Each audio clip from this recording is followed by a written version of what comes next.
Shazam!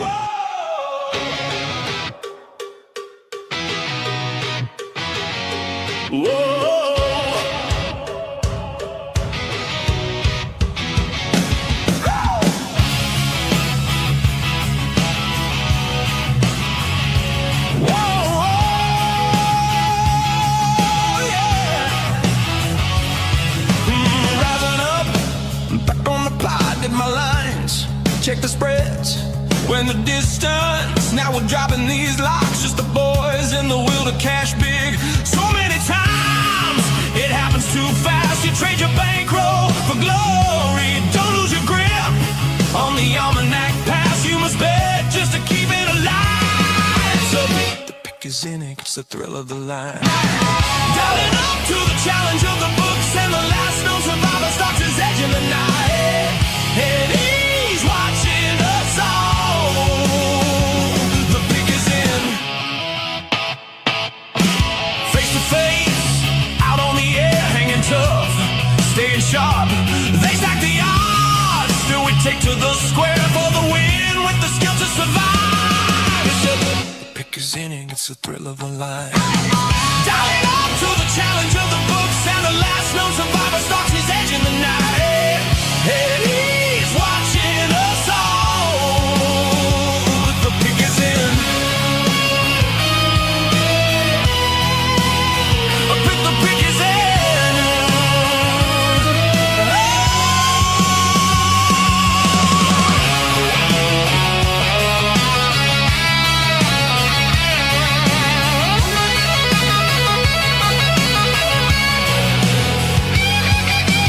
Rising up, straight to the top, had the guts, got the units. When the distance, now we're not gonna stop. Just the boys and the will to survive. It's pick is in, pick is in, pick is in, pick is in. The pick is in, it's the thrill of the line. Rising up to the challenge of our rival, and the fix might be in, but we're calling it right. Heywoods Almanac, Jonah. Is the fix in? Is it all predetermined? Back to the future, future's looking certain. Tune in weekly for the picks and the laughs. Sports betting expert dropping knowledge on the path. The pick is in.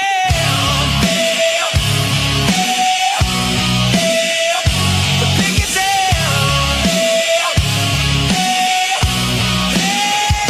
The pick is in.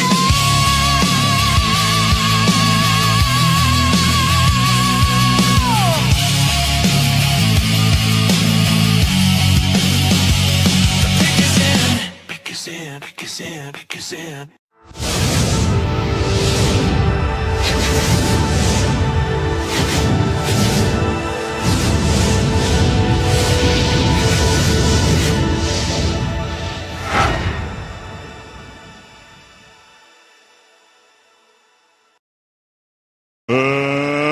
Let's get ready to rumble!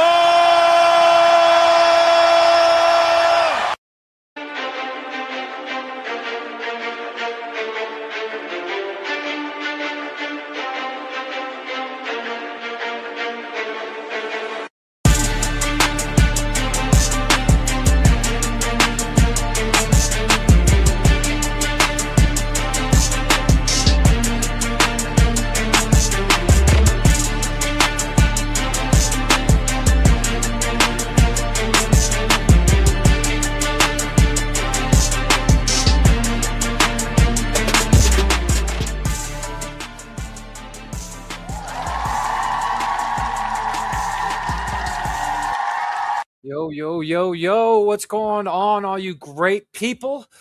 I am Heywood, and I'm the Sports Almanac. Welcome to my almanac, Heywoods Almanac, brought to you by Odds Are app.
All right, all right. Oh man, it's great to be here. Happy Thursday night.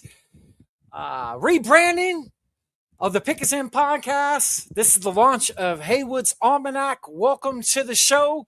We're still going to keep our tradition, so crack them open. I want to do a cheers with everybody at home.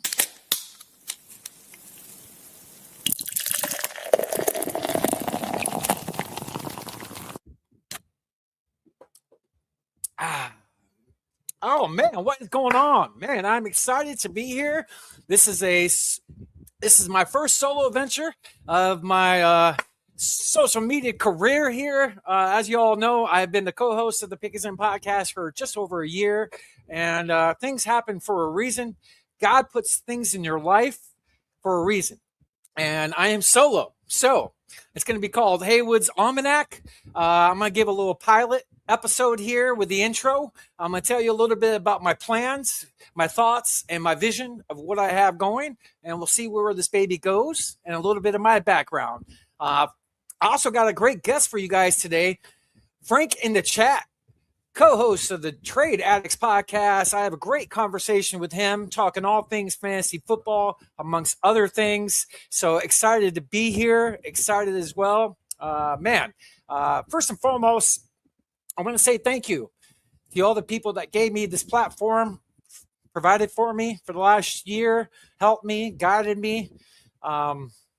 Thank you so very much. I'm just a loving guy, and I'm going to take the high road with everything. I just want to say thank you so very, very much to all you people. You know who you're out there. You know who I'm talking about. So I want to give it a round of applause for all the people that helped me get here.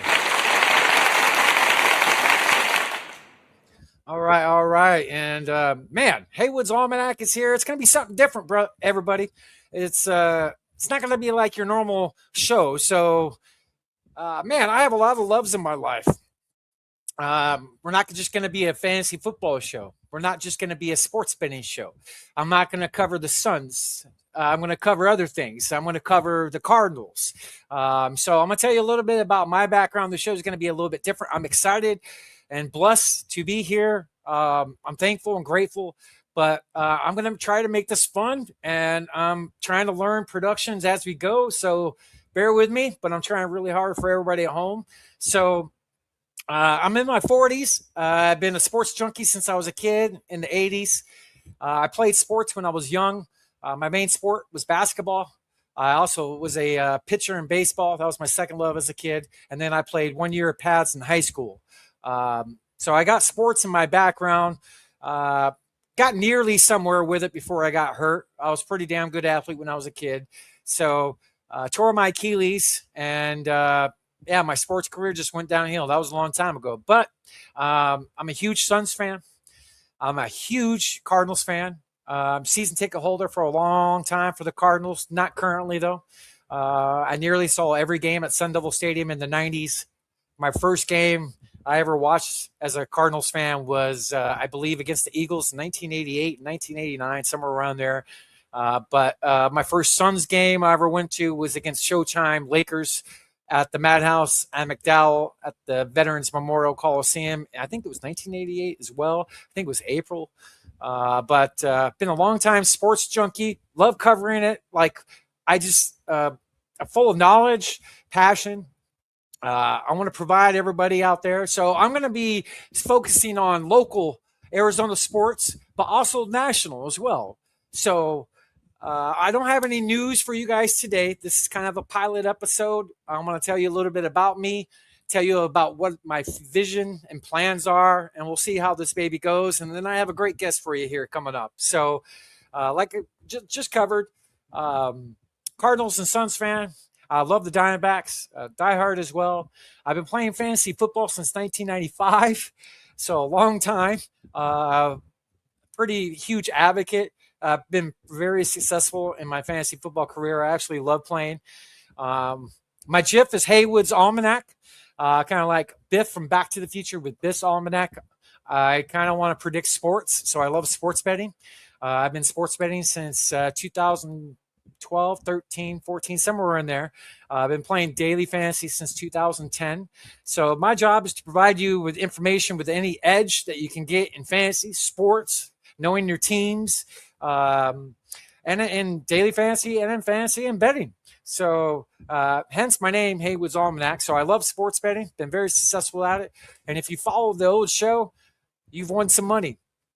My winning percentage is very, very good. Very good. It's one of the best ones I've seen on Twitter as far as my record. I'm up like $3,500 if you placed every bet that I posted on Twitter. I've been on Twitter for, 14 months now. Never done any social media before this. I'm on X, I'm on Facebook, I'm on YouTube, Rumble, all that good stuff. So it's great. It's gratifying to know that I have a platform to speak, and I'm not just a rabid fan. I think civilly, smart. I don't think with my heart. I think with my head. So I'm very civil when it comes to that. I'm not going to be a homer and say the Cardinals are going to win a Super Bowl when that's not going to happen this year. But a little bit of what's going on with Heywoods Almanac. I started a new job starting today. I don't have a schedule yet. But as soon as I do, I'm going to try to stick to Thursday nights for all you diehard Pickers and podcast fans and all you people that know me. I'm going to try to stay in the same time slot-ish, 5 to 7 Mountain Standard Time, depending on what time I get off. So going forward, I don't know exactly what time and date, but I'm going to try to do Thursday. So look forward to tons and tons of more content coming out that I'm going to provide for you guys. So I appreciate all the likes, comments, reposts, follows. I got a little QR code up there. If you guys want to throw a tip, hey, that's welcome to well. I'm not asking for it, but it'd be it's awesome if you can. If I won you some money on some bets, throw me a bone. But no pressure, none at all. That's not why I'm here. I'm here to provide information for you guys, and I actually have a passion for this. I feel like I have to do something in this space. Maybe not force it, but this feels natural.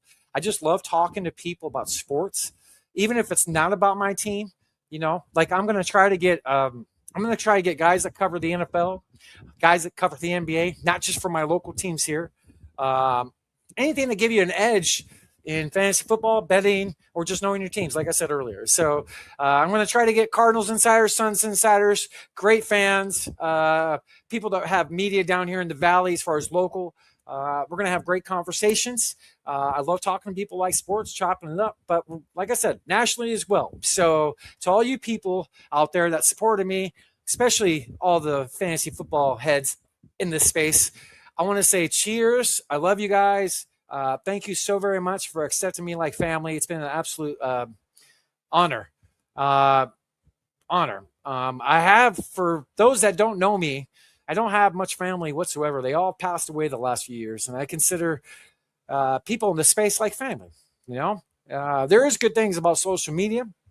Twitter is freaking horrible when it comes to people going off left and right. There's a lot of negative stuff, but you do feed the algorithm what you want to feed back. So there is great things in the space. I met some great people. I'm definitely going to have them on. So I'm excited for this upcoming season of football. 20 days from today, we got NFL. Let's go. We got Wednesday night football kicking off the season.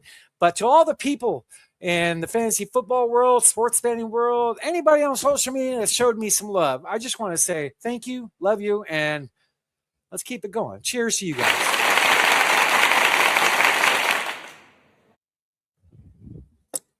Anyway, this is a recording. I am recording this Wednesday, the day before the Thursday release of my show. And I know Twitter has been having some issues with comments on some of the feeds on streams. So if you guys want to, I have a link in the comments. If your comments are not showing up, like I don't know if you're commenting on Twitter, go to YouTube, go to the link I have in the comments, and you can watch the live stream there and comment. So yeah, man, I want to bring up all my socials right now. If I can do that, show me some love over on YouTube. YouTube is my second main social media platform after Twitter. So I can't change the name of my old show for about a week. So I have the link right here. And this is the same link I'm going to have in the podcast down in the comments. So if you can't comment, chime in there. But go show me some love over at YouTube at the Pick Is In Podcast. That name will be changing to Heywoods Almanac next week. So just bear with me as I change some things. And I'm not going to lie, relaunching and rebranding is a lot of freaking work. A lot of work. I'm also on Rumble as well. If you want to check me out there at Rumble at the Pick Is In Podcast. Now with Rumble, I can't change the name. So I might have to start a new page. So something on the lookouts for. I'm also going to be starting other social media platforms as well. I think like Podbean, Apple, Spotify, and I'm going to be getting that going next week. But like I said, the comments are not coming up on Twitter or X. I got a YouTube link in the comments, so go ahead and provide that. And if you're on Facebook, for all the local homies here in Arizona that know me, go check me out. Here's my Facebook link. If you guys can't watch it here on Twitter, here's another way you can find me as far as watching the recording. And Facebook does allow comments, so I'm very excited to be here. I'm blessed. For anybody that knows me, knows I'm a happy-go-lucky guy. With my guests that I have, Frank in the chat, it's a home and home. I was on the Trade Addicts podcast this week and absolutely love being there. I love that show. Go take a glimpse at this show. It drops every Wednesdays on all your major platforms, but it's a great fantasy football show. I've been listening for about a year, and it was an absolute blast being on the show with Rocky and Frank. So go check that out. That dropped yesterday. But I just want to say thank you to all the people at home. I don't have any news and like stuff to go over today because this is kind of like a pilot episode. I just want to give you like a brief background and my visions for this show. I'm excited. I'm excited. I'm not going to lie, man. I'm going to say this again. Podcasting's hard. It's really hard to set up the studio, set up everything in here, know how to run it. And I'm not going to lie. It took me quite a few days to even get this far. And I am still a rookie at this. So just bear with me. I'm going to make it through. I'm going to give it everything that I have. So for y'all that want a little recap, I'm going to go over sports in Arizona, covering Suns, Cardinals. I'm also going to do national sports teams in those two leagues and fantasy football and sports betting. And I'm very proud to have my boy Carter Kahn to be a big part of what I'm doing, and his amazing product of oddsapp.com. Go give him some love. Go try it out. No credit cards needed. No sign-up fees. It's absolutely free. I got a little piece of this. I put a little bit of information in it. So it's something in the works that I've been doing, but mainly it's my boy Carter. Carter is a straight genius. I'm not going to lie. This app has taken over my information life, if that makes sense. So I'm going to drop a little promo on it right now. Like you guys just saw, it's an app that you can get all your news, all you fantasy players. It gives you information on fantasy, current news. It gives you live data. It's great for live betting. It gives you, so much to explain. Just so much. It's like the real app with FanDuel, with your underdog / sleeper app, all in the one, but on steroids. No BS. It's a game changer. Just go give it a shot. oddsapp.com. Just try it. No credit cards needed. Like I said, no sign-up fees. It's totally free. It's going to win you some money. And one great thing that's on that app is they're like an AI that the app gives you leans on certain live data that's coming through. It's great for live betting. Great. And if you're not a live bettor, check this out. This is game changing. I was not a live bettor until I met my boy Carter. I wasn't. And I did a little bit, of it, but live betting is very powerful. The Odds Are app shows you live data, exactly how the sportsbooks see it. There's no delay. It gives you all the stats that you need. It funnels things for you. It tells you what the lean is and trends, not just before the game, but during the game.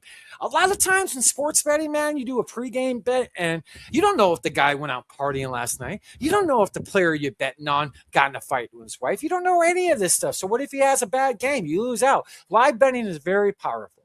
Very, very powerful. And this gives you the edge. And any edge that the public needs over the sports book is what I'm willing to provide for you guys. And I want to help. I want to get back. Go try this app out. For real, it's mind-blowing. It's game-changing. don't just take my word for it. Just sign. Don't even just log in. You don't have to sign up. You don't have to give any credit cards, and just try it out for a couple days. It's gonna help your game. Straight up, bottom line. That's the best words I could say. I can go into hours about this. There's so much detail on this app, and I'm definitely going to have Carter on pretty soon, probably next week or the week after, to thoroughly go through what we're going to, what this app's all about. So shout out to oddsapp.com, and people, go give this app a try. It's game changing. It straight is game changing. And I'm a hardcore bettor. Like, I am set my ways. Like, I have a certain way I research, a certain way I handicap. This is going to help you. You experience bettors out there, man. You got to be a little bit open-minded for new stuff because times change, times evolve. So go check out oddsapp.com, and cheers to my boy Carter.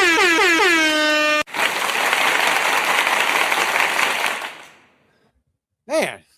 So I'm doing all right as far as this podcasting stuff. So shout out to all you great people again out there. Thank you so much for all the love in the space, accepting me. I feel like I'm born to do something in this space. I just don't know exactly what. I'm just trying to figure that out.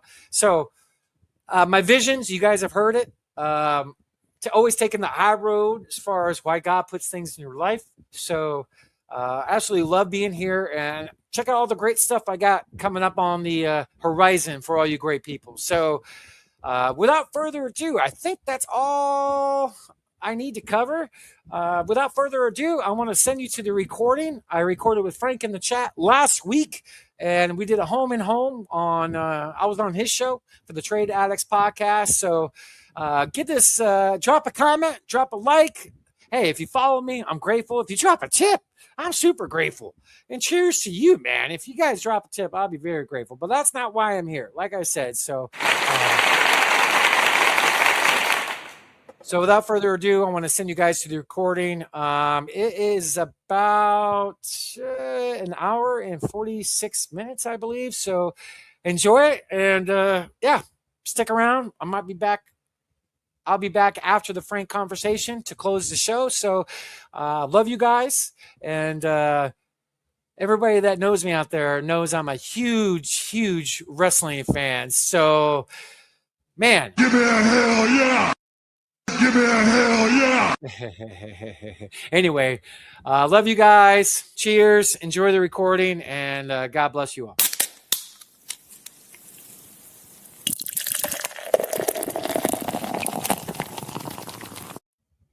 Enjoy the recording, people. Love you guys.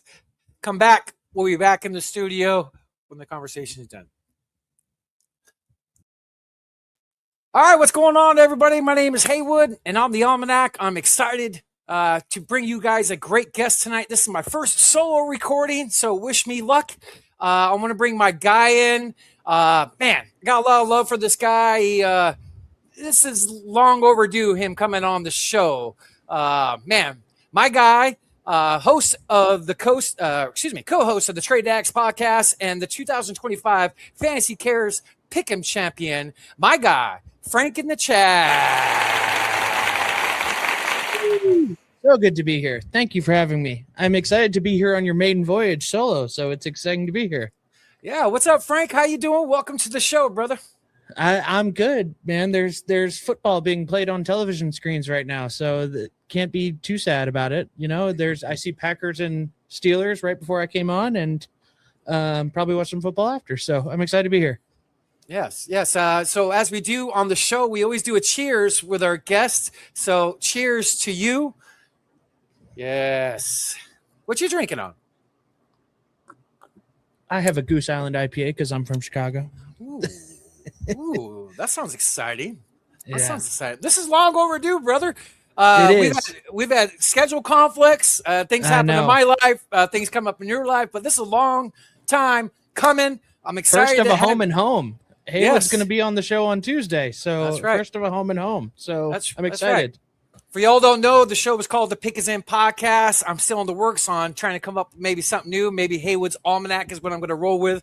But excited to have you here. I think I first connected with you in the chat of Nick Probably, and Nick and Johnny's show, the Yeah. Fantasy Football Show. I think Yes. that's how we connected last summer. Yes, Am I right? think so. Yeah, I think so. I've been kind of lurking in their chat ever since. So it's funny. The first time I saw those two was on the Fantasy Cares Podathon, and we'll talk about Fantasy Cares in a little bit. But the Podathon, when they do the 24-hour stream, I was watching, and all of a sudden, Nick and Johnny come on, and it's just like the energy and the vibe just went straight up. And I'm like, I need these two. So they've been on Trade Addicts, and I love those two. They're great people. So yes, I think that's where we crossed paths in the first place.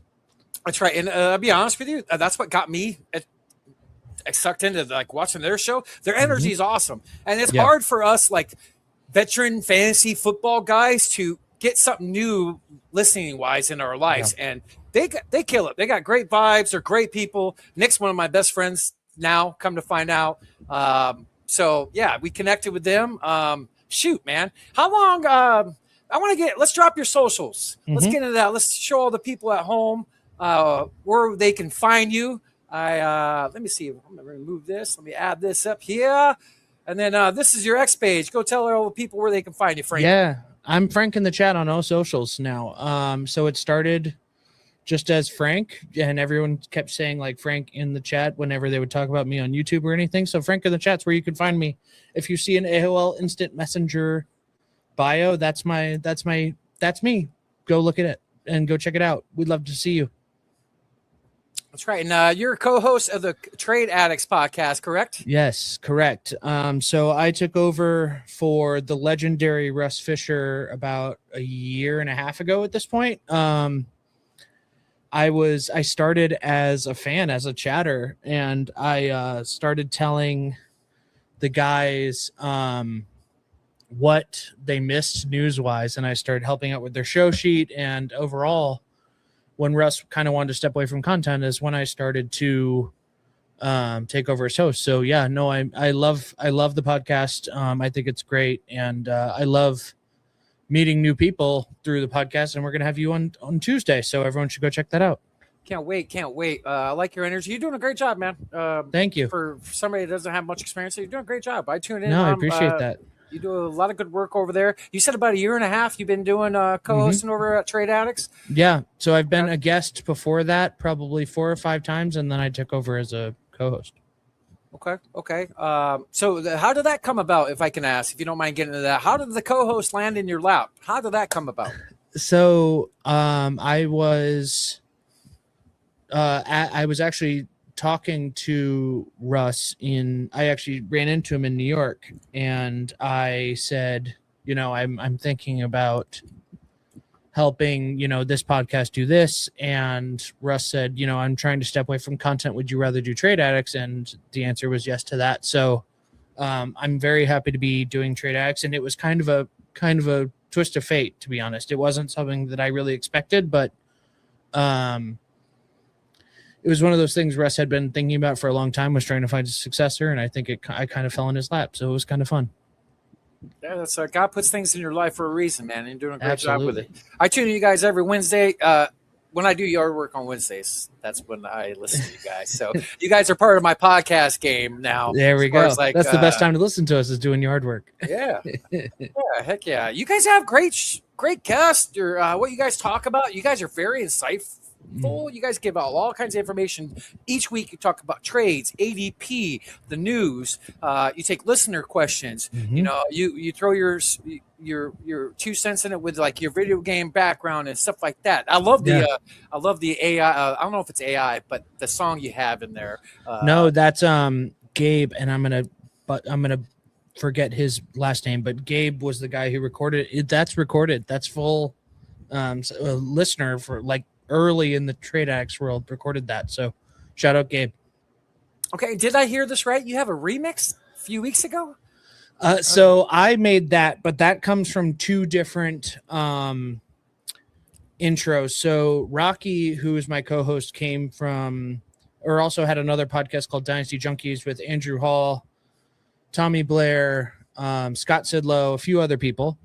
And Junkies was actually the other podcast that I was talking about when I was talking to Russ, is I was going to potentially take over Junkies. And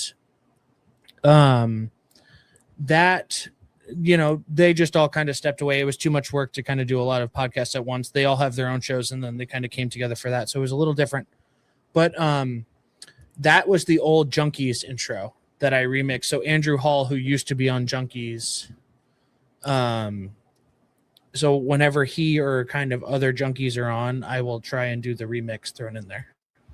Okay. I was threw it on. I'm listening. I was like, "What is this a remix? What's going on?" So that came about when I got married last year, and it was Rocky, it was Andrew, it was Scott. Said they all did what we call the Junkies reunion, and I was talking to one of our listeners, and he said you should make the Junkies intro for that Junkie show, and I kind of said, okay, well, maybe I can do both. And I kind of just messed around on Audacity for probably a little too long and made the intro.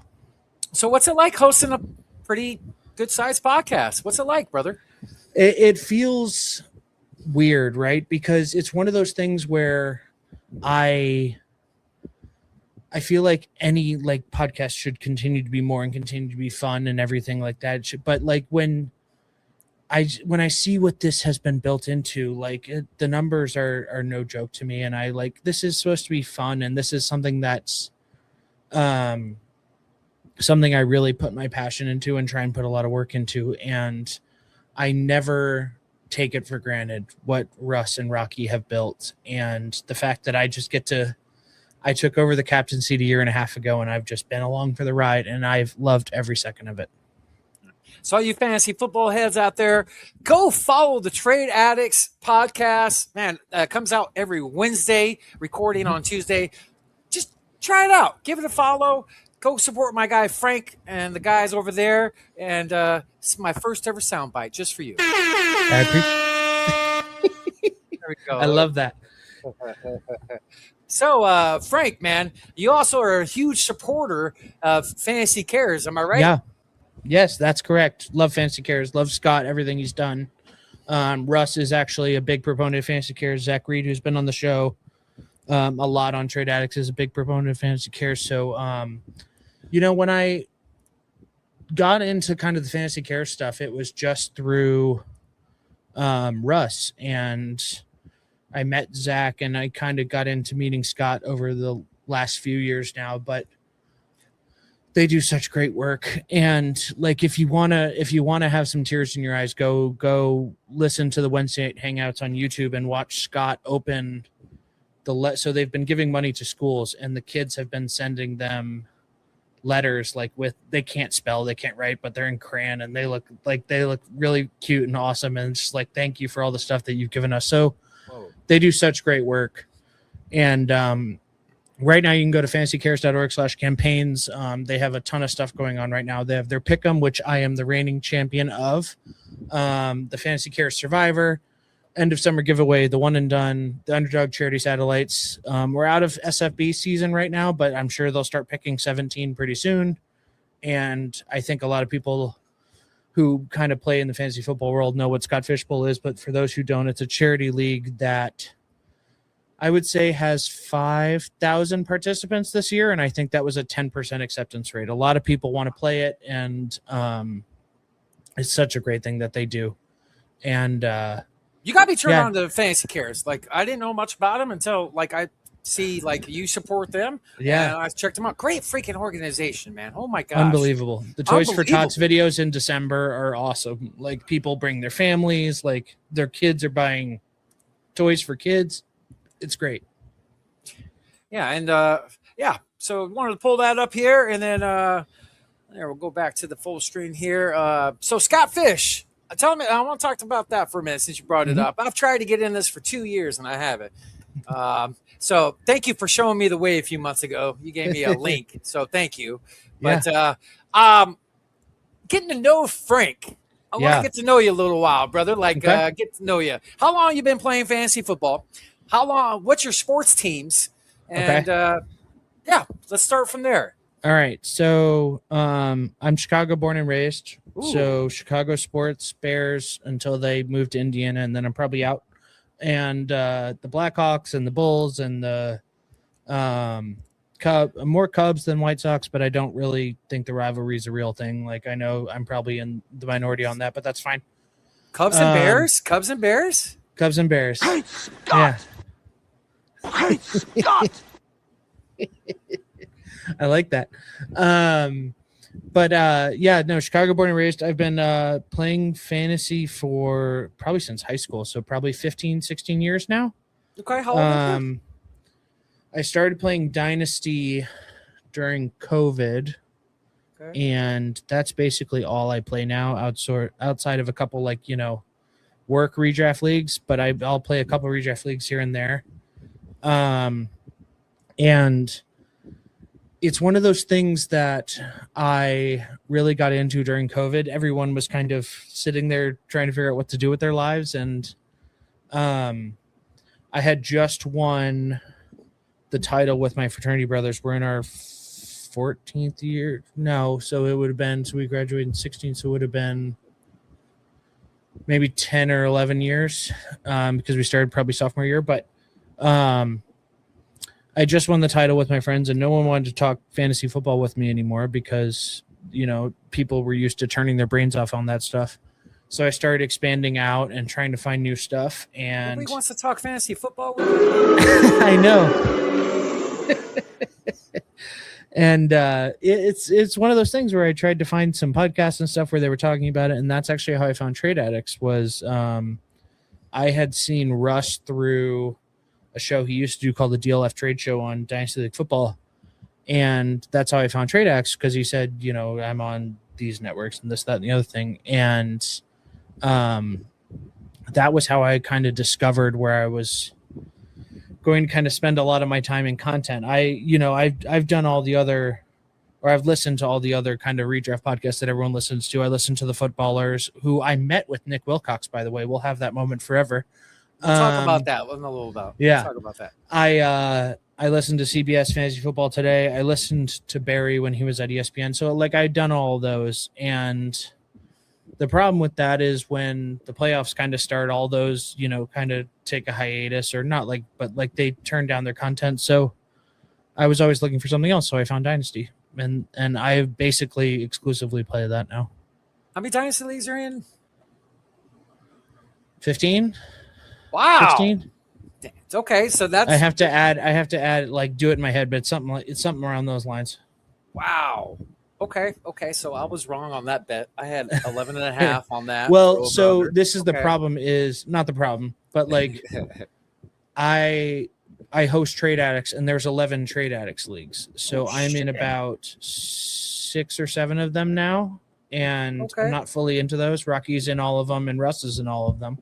Are these leagues with listeners, or experts? In the It's industry? both. It's mostly people who have so Russ puts out a Google sheet at the end of every season, and you can kind of fill it out, and that's how he kind of goes through and adds people. But a lot of guests on the show have been in Trade Addicts leagues. So Is there a waiting list? I'm sure there is. I don't know. I don't manage it. Russ manages a lot of that stuff on the back end. All I really do is sit in the chair and talk. I don't manage any of the back end stuff. I need to find more Dynasty leagues. I can't find people out here in Arizona that want to play in Dynasty. They that's my number one league. That. I love being a GM. I've been playing Dynasty since 2014. It's a Dynasty salary cap, which I've told you a little bit about. Oh, Rocky's going to love you. I love it. We have up to 5 contracts. GM, we have things throughout the offseason. I love it. It's my favorite league, and by far I want to be in more of them. I just can't find people to do it. Yeah. So I got to look into that. But look into Rocky's Survivor League. He talked about it on the podcast this week. He and Mark each do a reality show type of game where there's He invited me. He invited me to it. I listened to it Yeah. this week's show. It's kind of a cool concept, by the way. Yeah. Very different. All right. Okay. So damn. All right. I'm impressed. 14, you said? 14 or 15 Okay. at least. Yeah. So how many seasonals are you going to be in this upcoming year? 3 maybe. A work league. I'm in Joey Wright's Trivia Night Live Players League, and I am in Scott Fishbowl, which I count as a redraft. Okay. And you said, so you said your home league from college. Is Yes. that right? Yep. It's been around for a while. It's But been you- around for probably 13 or 14 years. We were actually trying to figure that out the other day. It's so rad. And that started as a redraft and turned into a dynasty in COVID. So it was a redraft league until 2019, and then 2020, and then in 2021 we drafted our first dynasty teams on Flea Flicker, mind you. Whoa. It's like doing it with pen and paper. I like Flea dude. Flicker and all, but good God, like the app and all that stuff, it's a lot. Wow. Yeah, I can't wait to be on your show next week to dive into like my background. I'm new to the social media platform. I've been around a year. I had friends forever just try to push me and do something with my sports mind, and I never listened, and I finally did. So I've been doing social for about a year.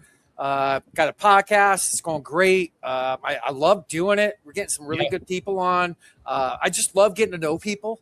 I'm not much of a big head. I'm very grateful, Christian man, just down to earth and just humble and grateful for this opportunity. So big things on the horizon. And I've been playing fantasy. My first year was 1995, brother.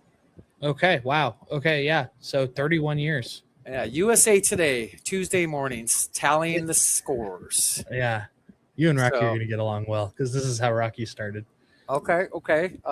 So last year, I always play in 6 to 10 leagues minimum per year.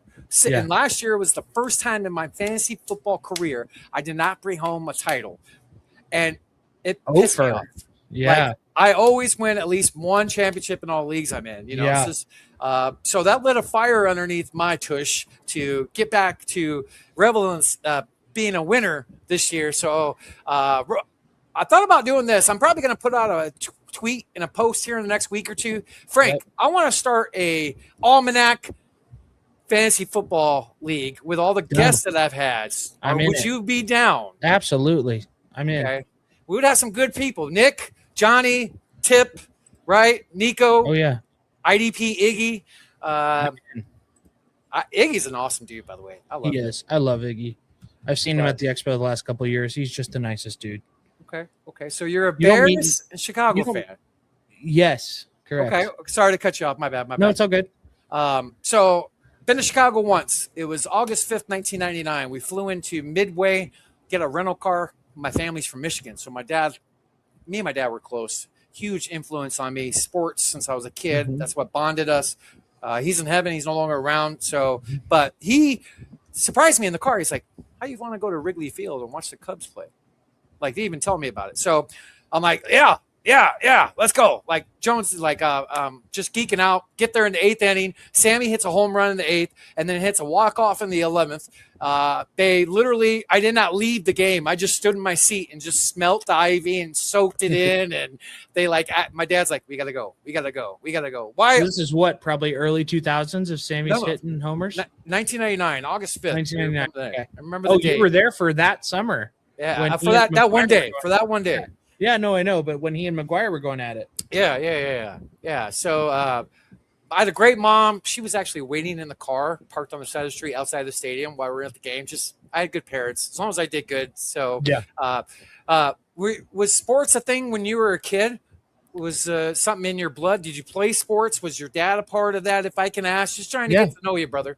Yeah, no. So I played a lot of sports when I was a kid.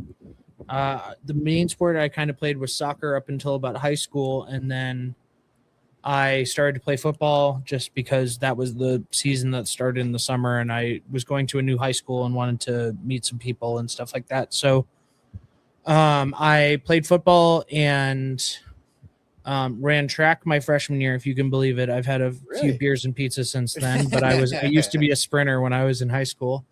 And I started playing lacrosse after that. And but yes, sports has always been a big part of my life. I watched Sports Center every morning since I was like 6 years old.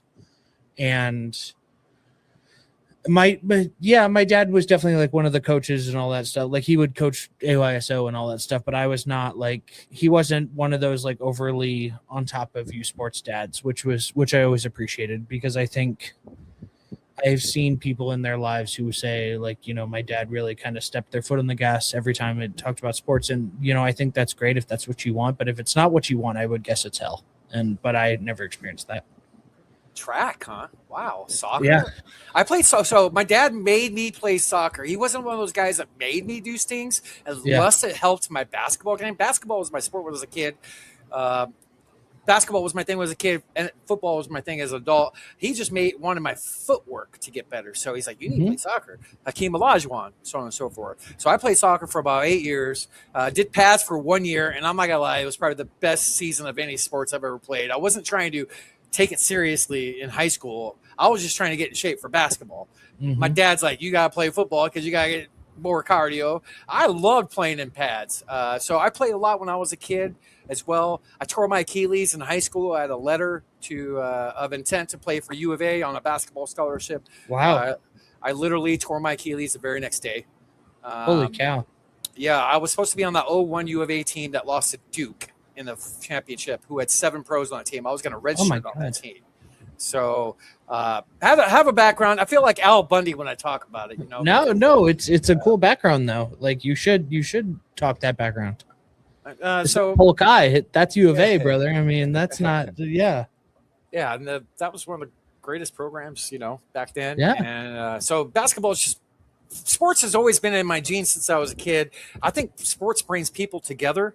There's a lot of negative out there, like what you see on damn social media and Twitter. But like this, like I would have never even met you guys on this space if it wasn't for like the love and camaraderie we have. Yeah. Man. Like sports and music, man. Those are the 2 things that bring people together. Oh, music. That's another. Okay. That's not on my bingo card. Okay. Yeah. Live music is one of the best entertainment forms because nowhere else do you see 35,000 people saying the same thing all at once. Right. Who's your favorite band of all time? I knew you were going to ask me that, and I don't know if I have an answer. I don't have an answer to that, honestly. Like, it really depends on my mood. Like sometimes I'm pop punk and 90s and all that stuff, and sometimes I am in a country mood, and like I don't have one favorite. I don't think though. Like I how about top 5? How about that? Okay.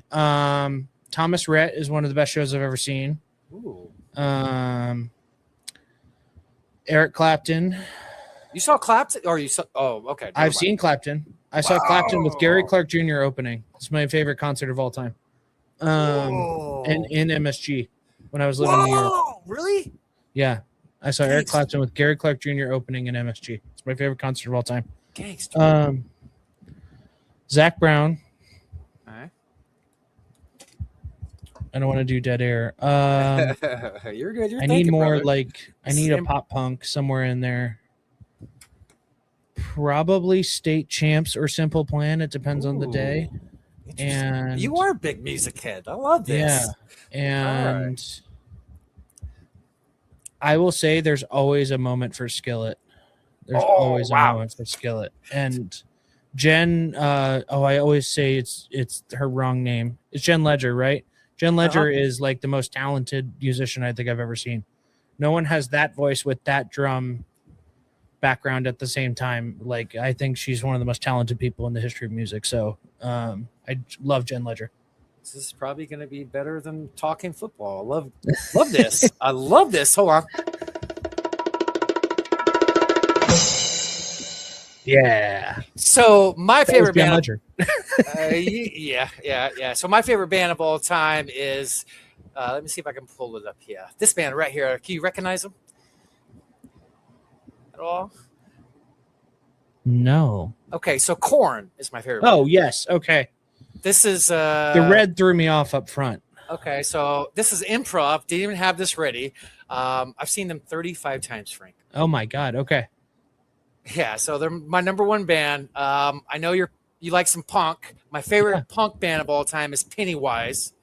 Okay. Saw them 9 times in my day. So I'm a big music guy. I love going to shows back in the day. I have like 2 shoe boxes full of ticket stubs. And one thing that sucks about nowadays, everything's electronical. Like if I go to a show, I have to like send my stub to a special place just to get it printed and come back to me because I keep the stubs. You know, the last ticket stub I have was from WrestleMania 40, which was 3 years ago at this point, I think. And like that was like you had to 40? buy the ceremonial ticket. Was that the one in LA? No, that was the one in Philly. I went to the one in LA. Roman Rock versus Seth and Cody. Oh man, that's awesome. You're a wrestling head too. Yeah. Let's go. Yeah. Let's go. Not as much anymore, but I will like Right. I obviously like I'll pay attention to what's going on, but I don't watch like Raw every Monday. Okay. Right. As soon as I started the podcast, I stopped watching it as much. Yeah. That's It's just right hard. out of It's hard to time. keep up with, man. It is. It's a good thing and a bad thing. There's too much wrestling right now. There And is. There is. It's you can't be a fan and keep up with all of it. It's nearly impossible. So I have to ask, I went to WrestleMania, I think the year before, the year after in LA, a couple years That ago. would have been before, I think. I think it was the year everyone before. thought Rock was going to come back, and That's didn't why come we back. went. That's Yeah. why we went. I drove from Phoenix to LA straight to the Yep. event. And then he came back for Philly the next year. Oh, I was so upset. That's why we bought our Yeah. tickets. Tickets were almost as expensive as Super Bowl tickets. Am I wrong? Mhm.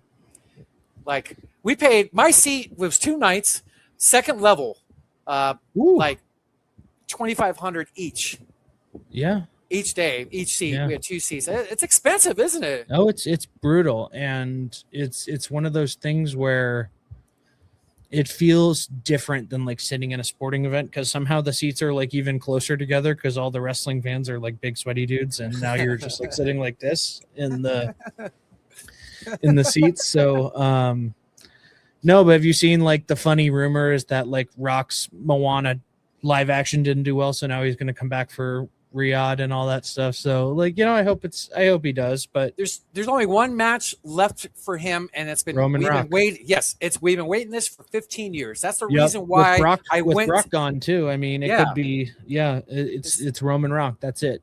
That's why we went to LA. We were thinking that was going to happen. They're idiots for changing it because that's a moneymaker. That's a Yep. huge Well, moneymaker. Rock probably doesn't want to wrestle unless he has to. He doesn't want to do single wrestling anymore.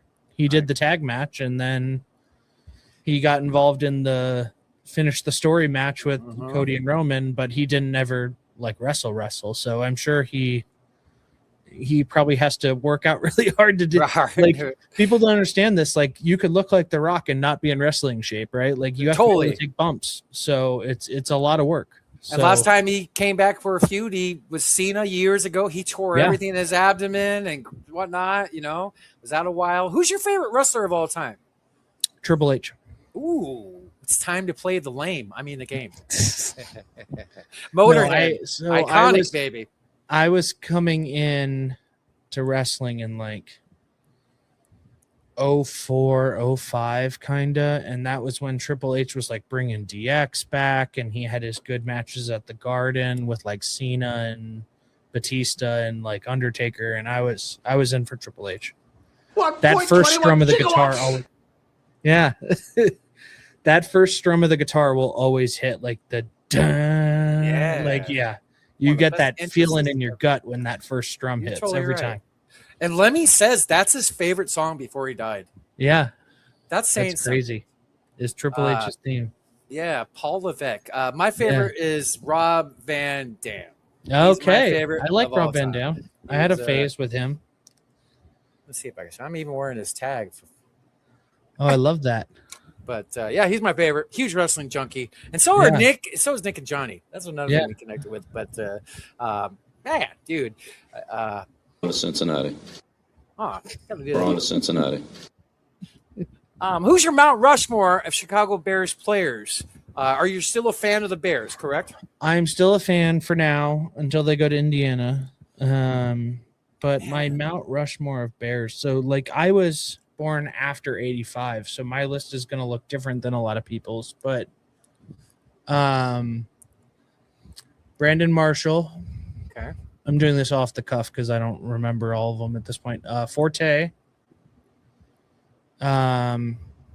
Urlacher. You have to have the 06 guy on there. Yes. And if we're talking about like notoriety and not like your favorites. Oh, it's my favorites. Okay. Your favorites. Your favorite 4 Bears players. It doesn't have to be the most popular. Your eyes, what you love. Greg Olson. Ooh, nice. people forget he was a Bear. Like, I don't Yeah. know. Like, a lot of people think he was a Panther only. No, he was a Bear for a while. So, Was he drafted by them? drafted by the Bears. Yep. Yeah. Mhm. Great freaking tight end. Great tight Yeah. end. Unbelievable. And I'm Olsen? happy he got his flowers on the broadcast and all that stuff. He's a good broadcaster. He is. Who else you got? So, is that 4? I gave 4, right? So Urlacher, right? Olsen, Olsen. Forte, and Brandon Marshall. There's my 4. Marshall I have love that catch? Cutler. Okay. Everyone does. I like Cutler like as the cult classic, but I don't think he could be Mount Rushmore. He never like finished the job. So Correct. yeah. Correct. Doesn't Brandon Marshall hold the most catches in a single game by any Bear one game? Was that for them or was that on the Broncos? They had that like 24. You're testing my knowledge now. I'm testing mine. I should know this. Yeah. I like your 4. So I love Matt Forte. He's one of my favorite players, Bears wise. But Cardinals are my team. So Larry, I don't know if you ever heard of him. He was a PPR beast back in the 90s. Larry Centers is my favorite player of all time, who was the record holder for the most catches by a running back in a single season until your boy broke the record, and then CMC broke your boy's record. Yes. So he had absolutely. 95, 97, 101, and 99 catches in a 4-year span. Amazing. Larry Fitzgerald, second, because I'm a Cardinal fan. Aeneas Williams is the second best cornerback I've ever seen with my own 2 eyes, behind Deion Sanders. Aeneas, number 35 from the 90s. If you guys don't know who he is, y'all missing out. Go Google him. Go look him up. Yeah. So Larry, both Larrys, Aeneas, and probably we call him the graybeard here. Kurt Warner is probably my 4th. I was wondering if you were gonna put Warner on that over, Palmer or someone like that who came in and did that thing. But yeah, no, that makes sense. I remember. So I go to training camp every year since I was a kid. Yep. It used to be up north in Flagstaff where it's 7,500 feet. It's like 2.5-hour drive. It was very intimate. Nobody went there. So I hung out with all kinds of players and a lot of good memories there with that.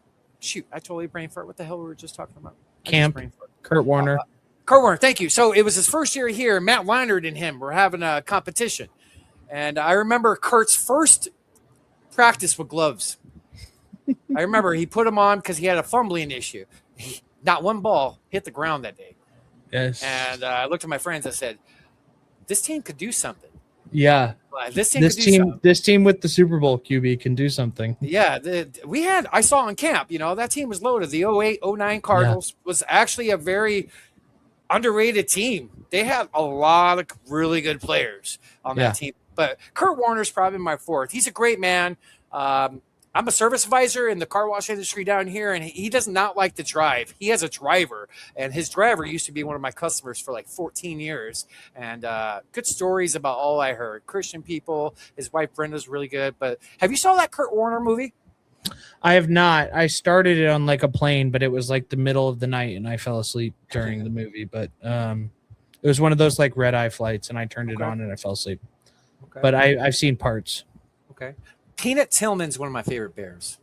Yes, and I was thinking about him after we went through it because I did it all off the top of my head. I would probably replace Forte with Peanut because Marshall is my favorite wide receiver potentially of all time just because I loved Brandon Marshall in his day.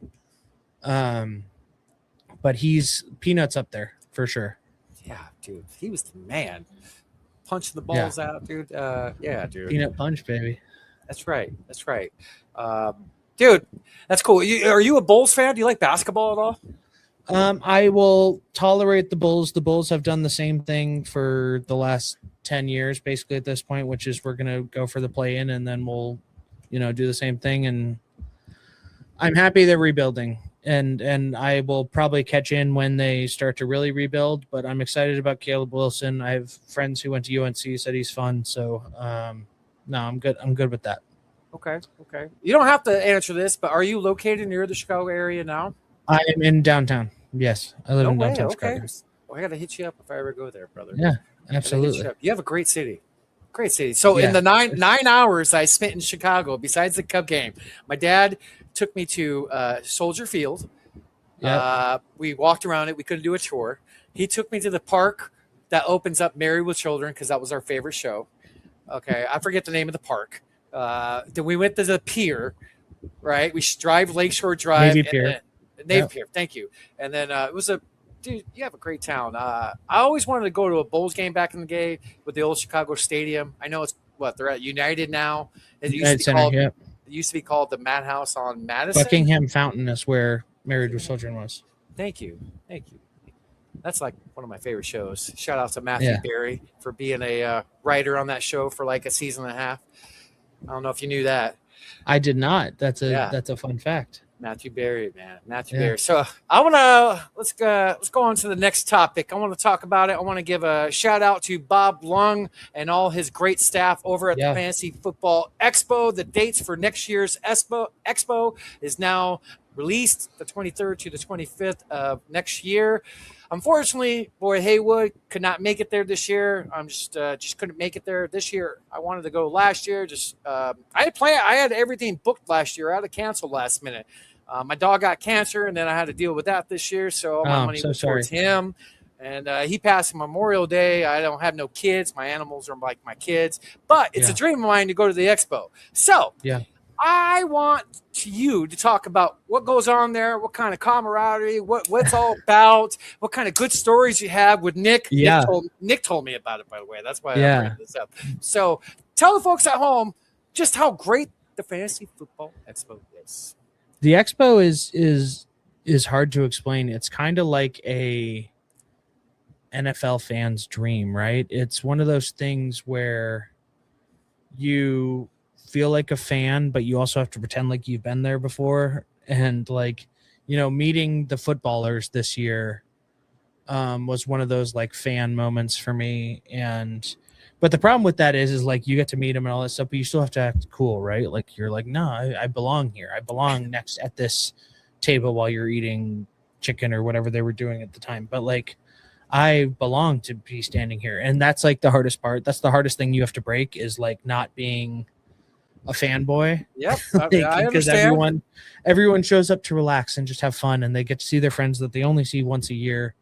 And there's always something going on. If you want to go see the Hall of Fame, there's the Hall of Fame. If you want to go to Trunk Beers headlined by Andrew Hall, like go to Trunk Beers. If you want to go to poker from Football Guys on Friday, go to that. Like there's a lot of things to do every weekend, and it's just an exciting time, and you get to meet people you never thought you'd meet, and it's just a fun place to be. How many years have you gone? 2. This year was my 2nd year. Great networking. It is, and I think people are there to just kind of like talk about football without feeling like they're behind a mic at the same time. You know what I mean? Like they get to so people are like there for the panels and all that stuff, and I unfortunately haven't been to the panels, like because I've just had to leave at the right times. But it's one of those things where like the expo itself is like the thing people don't go for. You know what I mean? Like they go to see everybody, and it's a really cool experience. Hopefully next year I will be there for sure, and I want to meet you and all the guys. It's been a dream of mine to go, man. I wanted to go this year because Larry Fitzgerald got inducted. I wanted to spend like a week and a half there. Maybe I could kill 2 birds with one stone, watch him get inducted, and then go to the expo. But the expo is awesome, man. I've just been told by tons of people that you need to go, man. It's the love in the space is different. The fantasy football community is just different than most communities, man.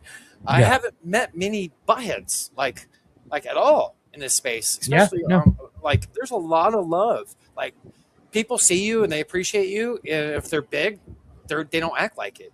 Like it's like me and you, man. Like, hey, I like your stuff, repost it. Like of course.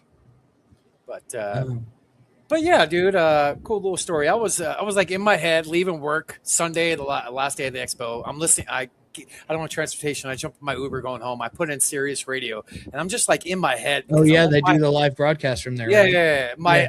I'm just heartbroken. I'm out there. my whole weekend. Like I was depressed that weekend, and I turn on Sirius, and my boy Nick's on Sirius. Yeah. Yeah, Nick was You got on. to be on the radio this year. That was cool. Yeah, and he just hearing his voice cheered me up. And then he called me, and like an hour later, just the love and support, like in this face, is like no other. Yeah, no, it's crazy. No other. So I know what you mean. Like, there's only a couple. Like, I've been around like celebrities, athletes. I don't really get fanboy, but there's only a couple of people in the industry I'd probably get fanboy about. You know, but I know what you mean. You go there just to have a good time, meet good people, and I've heard that sometimes you guys don't even talk football. You're just getting to know each other. No, you talk about the families and all that stuff. You take a break from football, but if you want to talk football casually, that's the place to do it. I think it's a fun place to go. Okay. All right. So on to our next topic. All right. Trying here. Rookie still left this podcast and stuff. They are who we thought they were, and we let them off the hook. Right. One of the best drops of all time. Yes. Because I remember that game, Monday Night Football. Mm-hmm. I was at that game. Were you really? Yeah. I was at that game. 21-6 at halftime. Oh, yeah. I don't remember. Great Scott! Allegedly. Gotta love it. All right. We'll get back on track. All right. Let me get to the next. All right, let's roll into our next segment. We're gonna actually dive into some fantasy football talks with my boy Frank here, and I got a question to lead off the fantasy segment with a question that he usually asks his first time guests. Mm-hmm. What was the best fantasy trade that Frank has ever done? So the best trade I've ever done was in a league I'm not in anymore, but it was during the Kyle Pitts top of his top dynasty value. Like, he was going for 4 firsts. He was going for a lot of things. I traded, and I have to remember this because I didn't write this down, and I'm not in the league anymore, so I can't go look for it. It was like Kyle Pitts and a running back of some older variety for like Jalen Waddle, AJ Brown, and one other like young running back, and a pick and a 23 first. And I was doing backflips when I saw Kyle Pitts wasn't like worth what that was. So that's my best trade I've ever done. What's yours? Well, I gotta save it for your show, but I could spill it here if you want. Well, we can do it twice, multiple audiences. All right, so there's 2 trades that come to mind. I want to say the year was 2009 or 2012. It was the season that Michael Vick and Peyton Manning were 1-2 in quarterback scoring. It was Philly and Indy Peyton still, or was it Denver Peyton? I freaking don't remember. But it was Philly Vick, and we start 2 quarterbacks in a standard league I've been in for 27 years. This league's been around. And I kept trying to get this trade to a guy over and over. But I end up getting the number 1 and number 2 quarterbacks. I already had one of them, so I paired them up. So I had the number 1 and number 2 scoring quarterbacks, but I also had the top 3 scoring running backs on the team for the whole season. Arian Foster, Darren McFadden, and Jamal Charles. That was one of my best trades ever. But I can't tell the details. My details of the best trade I actually made was actually a couple years ago that I'm going to bring on your show. So I had Puka Nacua with 4 years left on his contract 2 years ago at $9 and a $300 salary cap. Ooh. So that gold, right? Yeah. Gold. So I got 4 firsts and 3 seconds for him. Okay, and at the time, I was at the end of my my dynasty. Like, I won a couple championships in a row. I knew I was on the back end of my my championship run. But I opened up a contract slot. I gave Trey McBride a 4-year contract at $26. Still have that. Okay, so check. I traded one of those first 5 months ago for Devontae Smith. Before the news came out about the trade, it was right before the draft. I have a friend that works for the team. He gave me a little insight saying, hey, Devontae Smith's going to be a big success this year. And I said, why? He goes, AJ Brown's going to do another team. And this is, it's good knowing friends in the industry. So Devontae Smith, I got 2 years left out of him, $26, $300 cap. So those are the first 2 moves. I traded 2 of the seconds for I was huge on Scattaboo last year. So I got Scattaboo at $1. Yep. $2. I got him at $2. He's on a franchise contract, so I can change the franchise every year. It's up to 5 years. So I have him, and then I traded a first, and I got RJ Harvey and a second back 2 years ago, and I have him at $1, even though he's been kind of a bust. So, and with the last draft pick, I got Jeremiah Love with the number 1 pick this year. So for $9 Puka Nacua on 4 years left, I opened a contract for McBride, got Devontae Smith, got Cam Scadamu, got RJ Harvey, and got Jeremiah Love. And you asked about the $26 McBride on our show, right? You were that was your question, wasn't it? Yes, sir. Yes, sir. That's going to get you Puka level returns too. I mean, that's going to be another big one. It can. So I am on the verge of starting to be a contender now. That's what I'm weighing in that league. So, but one team has Barkley, Bijan, like it's loaded. Barkley, Bijan, Genty, Jefferson. One team's really loaded. So I don't know if I should try to go for it this year, but I never know. But that Puka Nacua deal is probably the best deal I ever did. You don't need. So this is something I always tell people who think they can contend or who they can't. You don't need to have like a guarantee that you're going to beat the number 1 team or whoever you think the number 1 team is at the time. If there's a chance, and not like a 1%, like you have to have 50 points from 2 players type of chance, but like if there's a chance on any given week that you can beat them, then yeah, contend. What the hell? Why not? All right, well, I'll probably break it down on your show, but I got $248 of my $300 salary cap, and we got a good chunk of the draft still to do. I got McBride at 26, Devontae at 26, RJ Harvey at 1, Cam Scadamu at 2, Jeremiah Love at 8, which I'm going to give him a 5-year contract. I got Parker Washington for 20. That's all I got right now. So yeah, we still got the draft to go. If I draft well and get some bargains, I probably could contend if I do it right. Gotta get some upper echelon receivers. I might be asking you guys some questions next week when I go. Oh no, please bring as many as you want. You guys do help. Even though I'm experienced with fantasy and I don't like lean on people's advice, I'll listen and take into factors. That's the best way to do it, honestly. You shouldn't rely on anybody's advice. Yep. Experts aren't meant to be perfect. Right. And it's what people you see this in like as someone who spends a lot of time in YouTube chats, you see people who are like, you told me to start Devontae over Jordan Addison, and Jordan Addison had 40 points. Well, the numbers told you that Devontae was going to be better. I'm sorry, Addison played over his head and like did a crazy thing this week. That doesn't make the experts wrong. Like, stop yelling at the experts. That's my rule. And I'm not one, by the way, but like, look at like the CBS and like the football guys chats and all this stuff. There's some toxic stuff in there. It's just like, you guys told me to do this. Like, no, they told you based on what they thought was going to happen. It's fantasy. All you can do. It is. It's supposed to be fun. Chill out. Fun, chill, relax. Now, don't get me wrong. Am I wrong for saying this? There's probably more luck in fantasy than skill nowadays.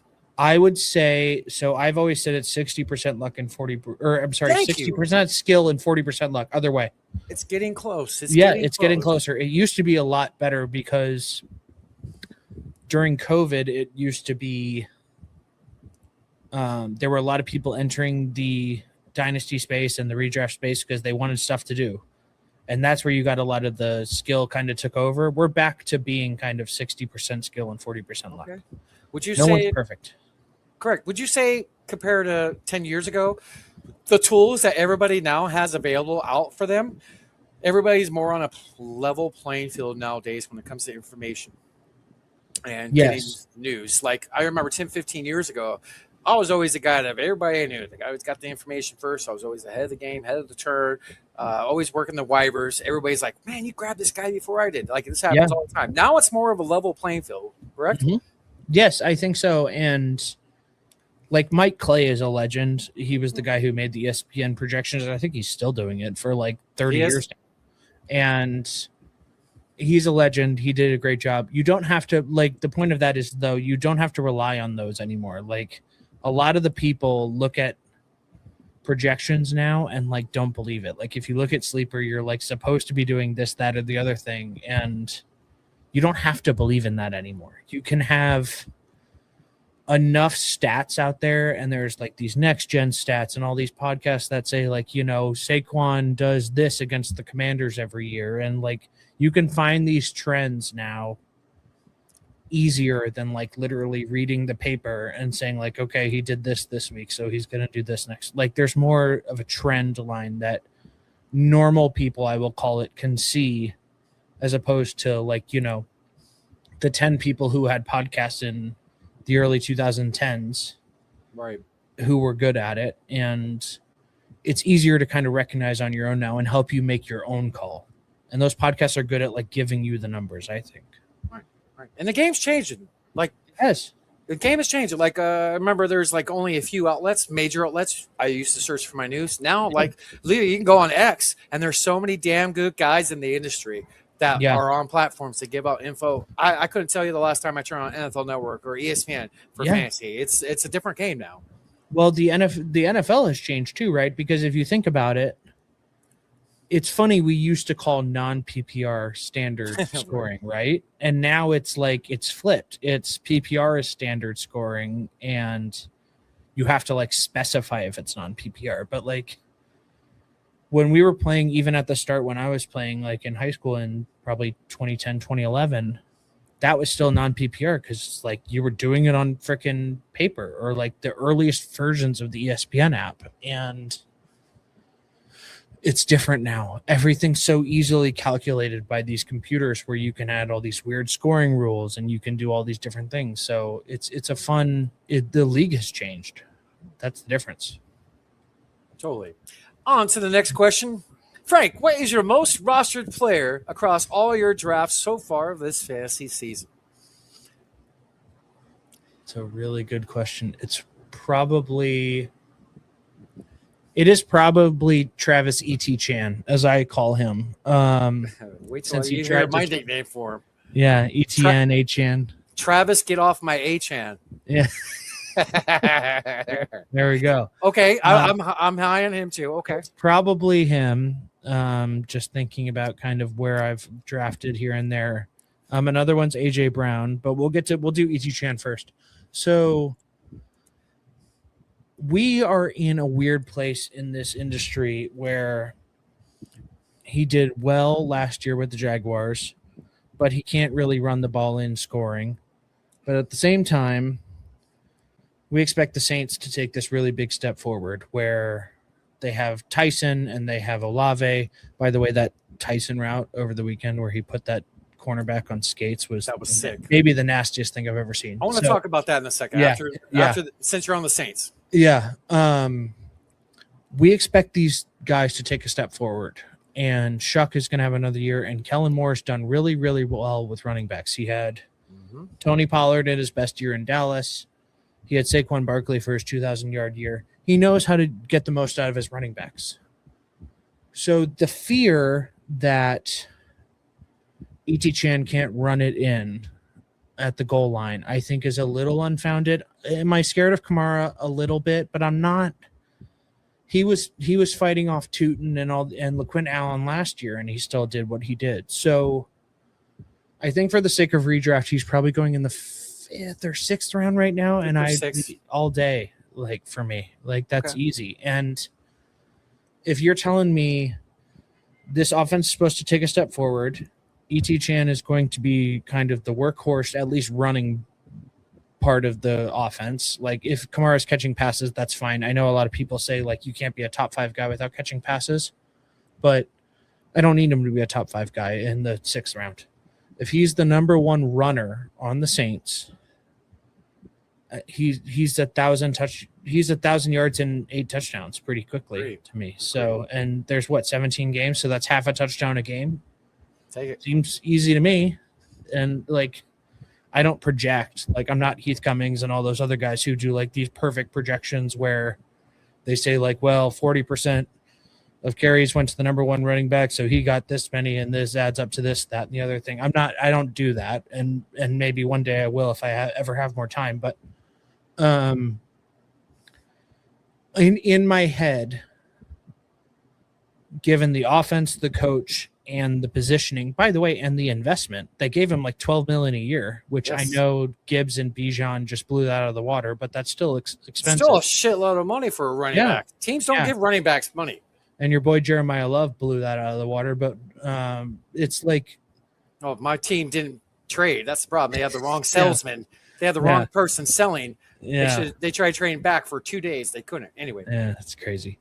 But no, I think that's if you're telling me I get that running back in the 6th as my RB2, yes, yeah. Like if I can build a draft, and I didn't do this the other night. I did a CBS mock for their St. Jude thing. Like I donated and got to be a part of their mock. And if I can do a mock where I'm like running back early, like Gibbs or CMC or Genty, although I'm a little scared of CMC, but that's a different conversation. Agree. And I can go like wide receiver, tight end for 5 rounds, and then come back and get ET Chan. Like, bang, money. A plus. I'm in, and then I'll figure everything else out. Agree. Season's end, I think you'd be a top 10 running back. So yeah, very good value there. Very good value there. So with the Saints. So I gave up. So I had pick 7 and pick 8 in this year's rookie draft. I gave up those 2 picks and a 28 first, all the way up to number 2. So after I got Jeremiah Love, I selected Jordan Tyson in front of Tate because I saw what he's my backyard. I know what type of player he is. Dynasty 2, if I wanted to win this year, I probably would have took Tate. But long term, I think Tyson's going to be a better player than Tate.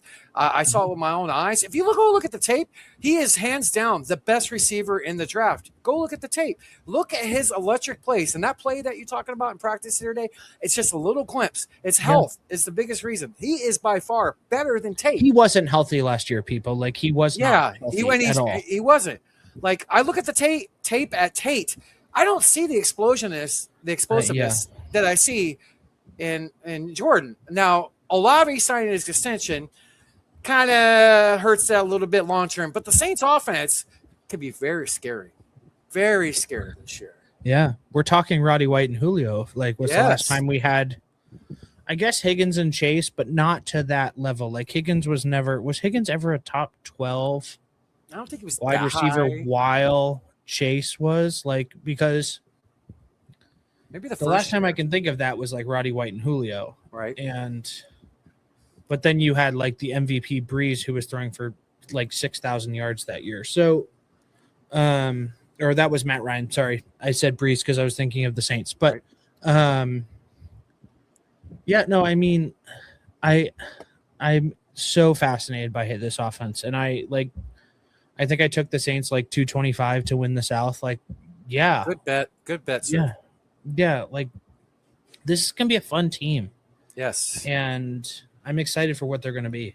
Good coach, good weapons all over around. They have a very good offensive line. They got a, up and coming quarterback who shows a hell of a lot last year and show. My question back to the rookie with Tate and Jordan. I was probably wrong for taking the wrong guy immediately, but long term, do you think Jordan Tyson's going to be better than Tate? I think it's all a matter of preference at this point. Like, I think all 3 of them have an equal chance of being great, right? Like, because if Lemon is great, let's do each one. If each of them are great, if Lemon is great, he's Devontae Smith, right? He replaces Devontae Smith in the Devontae AJ role. And Devontae goes to the AJ role. So that's a top 24 wide receiver at worst. If Tyson is great, and I was listening to Joe Pisapia and Theo Greminger talk about this the other day. Great people. They were saying, Tyson's got top 12 upside. And my pushback on that to Joe today on his show, I was just in his chat asking questions, is this feels like Addison and Devontae with JJ and AJ, right? Like, Tyson can't go higher than that. He's not better than Olave, at least not yet. I know he's a good player. Right. He's not better than Olave, though. So the top of where Tyson is probably kind of a high-end wide receiver 2, but a wide receiver 2 nonetheless. And the floor is the floor. But, like, that's at his best, is he's probably a high-end wide receiver 2. And if Tate is at his best, it's all on Ward, right? Like, we don't know what Ward and Dable are going to be.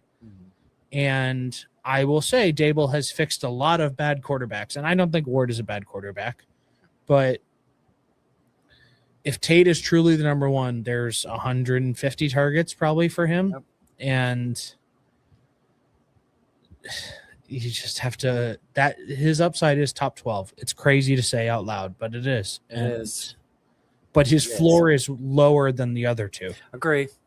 So I don't fault you for taking Tyson over Tate, because I think the floor is higher on Tyson than Tate, but the ceiling is higher on Tate than Tyson.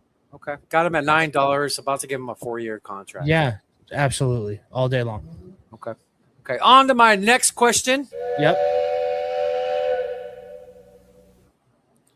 This one's right up your alley. Yeah. How happy is Frank with the news of K1? Kyler Murray was announced, yesterday? My beautiful baby boy. Let me talk to the people. You're a Kyler guy. Yes. Go ahead. Platform's yours, brother. Kyler Murray has never finished below QB 12 in points per game in the history of him playing.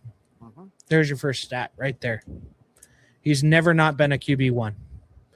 And this will be the best unit around. You're a Cardinals fan, so maybe you can tell me if I'm wrong. This will be the best unit he's ever had around him. I've offensive line, yes. Weapons, I disagree. I think the weapons he had last year might have been up there. Okay, that's fair. I will take Jefferson, Addison, and Jawan Jennings over a very large portion of this league. There's not many of them. There's only a few. I would say my team, the Vikings, the Rams, and with stars, tight end, receiver, running back. Those are some of the teams. I didn't include Cincinnati. Hopkinson. Yeah, Cincinnati. I'll take that unit over quite a few. Like they're top third at the very, very least. And I know the running backs are a little trash, but that helps Kyler. Kyler is going to do this, he does this read option thing, and you as a Cardinals fan have seen it a lot. He does this read option thing on the goal line where he does this fake pitch or whatever and then runs back the other way because he's a little scurrier, that one, as the footballers will do the little and he'll scurry his little ass into the looks like an NBA Jam character. Yeah, right. He's gonna do that. And I'm very excited for Kyler. I think he's a top 12 quarterback, easy. I have one of my bets this year is Justin Jefferson over 10 receiving touchdowns because I think JJ is going to play mad. I think he held in a lot of frustrations last year, and he was a real freaking pro, but I think he was playing angry, and I think he's going to play really angry this year. So I think I'm excited for what the Vikings are going to be. And I say that as a Bears fan. I'm one of those Bears fans who doesn't let fandom affect my picks. It will break ties. The difference between I don't even know. Kyler and Caleb is a bad example, but let's just say that they're the same rank. I'll take Caleb over Kyler, but that's the only time I'll do it. But I'm excited for the Vikings this year, and JJ has been my favorite NFL player since COVID. I knew the moment I saw Jefferson, it was against the Titans, and the two corners ran into each other, and Jefferson grittied for 20 yards into the end zone. And I'm like, I want him. I love this guy. He grittied for 20 yards because there was no DB anywhere near him. And it's one of my favorite. Yeah, it's one of my favorite videos ever. And it's funny, believe it or not, one of my favorite sports calls is Minnesota as well. So I think Joe Buck nailed the Minnesota Miracle. Yes, I thought he was so perfect. He was that call. I watched that call 3 times a year, and I'm a Bears fan. I thought Joe Buck. That was Joe Buck's Hall of Fame call. That was his. Yes, I agree. And no, I think I think the Vikings are going to be awesome, and I think Kyler's going to be at the center of it. I think we give O'Connell a gimme on JJ McCarthy. And I loved his thing today where it's I want to stay with the Vikings. Dude, no one wanted you. That's the real answer. So no, I'm very excited for what O'Connell's going to do with Kyler. And last point I'll make is Kyler has done really well in these kind of spread them out West Coast offenses. He had it with Lincoln Riley at Oklahoma. He had it with Kingsbury in Arizona. And O'Connell is definitely going to kind of tweak the dials on his offense a little bit. He got Jawan Jennings for a Great sign. $1. And he has Addison and he has Jefferson and he has Hawkins. He's going to spread them out. And the Vikings are going to run the ball through Kyler throwing 5 yards and just continuing to press down the field. And I'm so here for it. So I'm very excited for Kyler. I could tell. That's why I gave you the platform. I know you're a Kyler guy. So somebody that knows a lot about Kyler, I used to be his biggest fan. Used to be. Okay. I think he has the talent to be the best player in the league. I really do. I just don't think he has it between the ears. And I know this because I know people that work for the organization and tell me about him, about like work ethic and this and that and being a leader. If he ain't going to get it this year, he's not going to get it. Plain and simple. He's got the best staff and coach for him humanly possible. I hope he gets it. I hope he's successful. I don't want to see anyone fail. I want to see this guy be electric because he can be. One little sense of maybe advice I can maybe give the fantasy world. If you're going to get him, look to flip him before late October. He's a different quarterback in November, December. He just is. And people could talk about the video games and this and that, whatever. I don't care. But is Call of Duty even coming out this year, though? Yeah, October 25th. Okay. Yes. His record pre-Call of Duty is top 5 in the court in as far as quarterbacks in the league, and his record after Call of Duty is bottom 10 out of all the quarterbacks that started the last 7 years. So food for thought. If you have another quarterback and he's balling, flip him. Flip him before the end of August. Just little advice, because I just know what type of player. I love the dude. He can be electric. I think he needs more in the brain, if that makes more sense as far as quarterback. Because quarterback is half brain. You could be. Think O'Connell fixes that though? This is the best coach he's ever had. I can't disagree with that. Cannot disagree with that. I hope he can, because I want to see him get it. This guy is the best football player in the state of Texas history. This says something. That says something. He did not lose a game in Texas in high school. And you all know about football in Texas in high school. It's a big deal. It's a huge deal.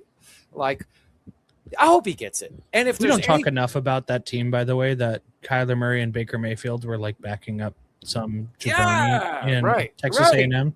Right, jabroni. That's funny. We don't talk about that team enough. Yeah. I hope he gets it, because I really want to.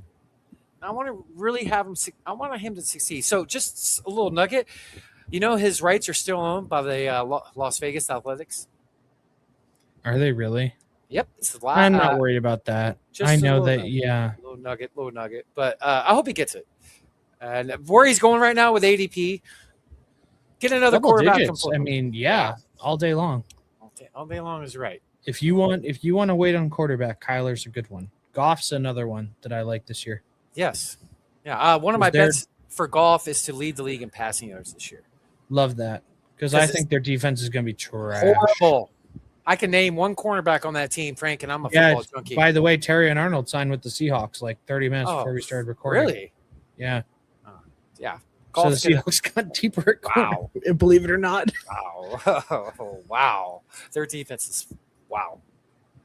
All right. On to the next question, Frank. By season's end, who will lead all tight ends in fantasy points at the end of this year? It's probably Brock Bowers. And I say that because he's being drafted like it. But if you want me to say one that's not Brock Bowers or McBride or Loveland, give me Sam Laporta. And I'm backing that the Lions are going to have to score a lot. And Laporta wasn't healthy last year. Laporta wasn't. He had a couple of good games, and I understand. Like, here's something that people need to understand. Like, Goff had these weeks last year where he threw like 20 times. He doesn't have to throw. And that takes down the targets for everybody, not named Amon-Ra. But if Goff has to throw 30 times a game because his defense is allowing scores, I know they have Hutchinson, but like to your point, they have no secondary. None, dude. Brian Branch isn't coming back probably until halfway through the season. And they lost 2 corners and like three corners even, I think. Yeah. But and they're gonna have to score. And that's why you say lead the league in passing. If Goff is leading the league in passing, Laporta is tight end 1. Because they're gonna have that's the best offense on the board. And he's gonna be catching a lot of passes to do that. I know McBride is like the pass catching king in Arizona, and he's going to have like 250 targets. I'll take the over. No, I'm just kidding. And Bowers is the king of everything in Vegas. But like, if you want it off the board, it's going to be Bowers is my answer. But if you want something off the board, it's Sam Laporta. I love that answer. So one of my sleeper tight ends is him. Look at the OC that's there. He was here. Look at his tight ends that he's ever been with. What's his name? Petzing? Yeah. Drew Penson. Look at his resume as an OC with tight ends. David Njoku, McBride. Like, they perform. A great freaking call with Hawkins. That's right. Great call. Yeah. Great call. I'll give you one more sleeper answer. One more. Look at AJ Barner. Ooh, yeah. AJ Barner had 8 touchdowns last year, not playing 17 games. And he doesn't do that on these long touch. He does it in the Dallas Goedert way, where he's just standing in the right place at the right time at all times. And JSN can't do it all by himself, people. I know we think he can, but he's not. JSN's not going to have like 2,000 yards and 30 touchdowns. He just can't do it. Agree. I love Shaheed. I love the Shaheed signing, bringing him back. I think he does a great thing for them in terms of special teams, spreading everything out. He got paid. He did. I like Horton, but not until Cup is gone. But Barner's going to fill a very specific need for the Seahawks, especially a team who lost Ken Walker as these little like short touchdown runs, and is going to have a rookie who doesn't know how to hit the hole very well. Like, I'm sure we'll see him in the preseason at some point. Like, usually rookies have, happy feet, right? Like, where they're scared to go into down the line and into the hole. Charbonnet is really good at that. When Charbonnet comes back, I'm not worried about that. But everyone's a little scared to go in, and that means rookies can't always run into the end zone. I think Barner's going to fill a very specific role where he can run 2 yards, turn around, and just like catch a ball one-handed that Darnold throws to him. Like, he's going to be. It's sleepy. It's a sleeper right there. I like that. It's juicy. I won some money with I might look up what DFS. I might look up what Barner's 10 touchdowns bet is. Ooh, I bet you it's some really good juice. I bet it's juicy. I might look into that. Really good juice. 1.21 gigawatts. On to our next question. Got a few more for Frank. It's been awesome chatting with you, brother. It has. All right. Which quarterbacks are you drafting ahead of Caleb Iceman Williams? Iceman. I love that. Isn't that a great name? Yes. Val Kilmer even thinks so. Yeah. It's one of the better ones. There's a few. We'll do Dynasty since that's what I focus on, but we'll do redraft as well. In Dynasty, there's a big 5 to me of Allen, May, Daniels, Burrow, and Jackson. Those 5 are a tier of their own. You can sort them however you want, but they're a tier of their own. Caleb is in the next tier with Hurts and Herbert. Those are so for me personally, I'm taking Allen, May.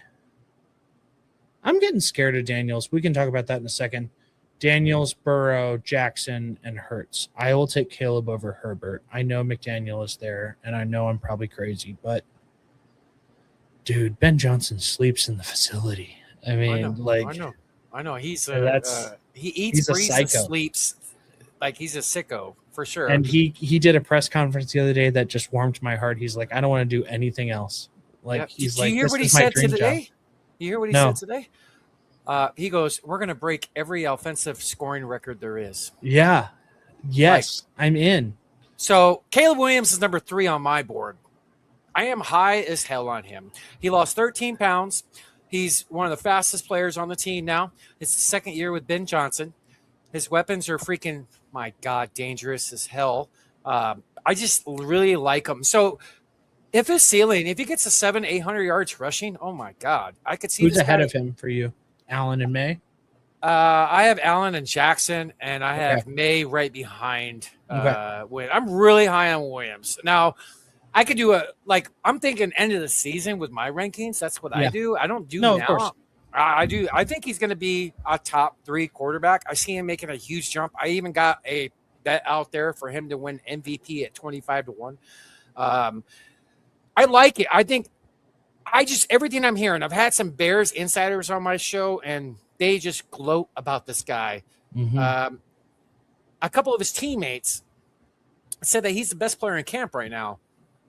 There was a run the other day where he scrambled, and he outran their fastest cornerback for a touchdown. And That's probably not a good thing for the Bears cornerbacks. Well, yeah. Well, that's the only thing I'm worried about is their defense. This is going to be crappy. But I'm huge on Caleb. That's big for fantasy, though, if their defense sucks. Let's just say if he throws for 35 touchdowns, throws for 4,000 yards, and let's just say – I was going to say, there's your over. There's your lock of the year. Caleb is breaking that 4,000. Yes. He missed it by like 10 yards last year. Yes. He's going to break it.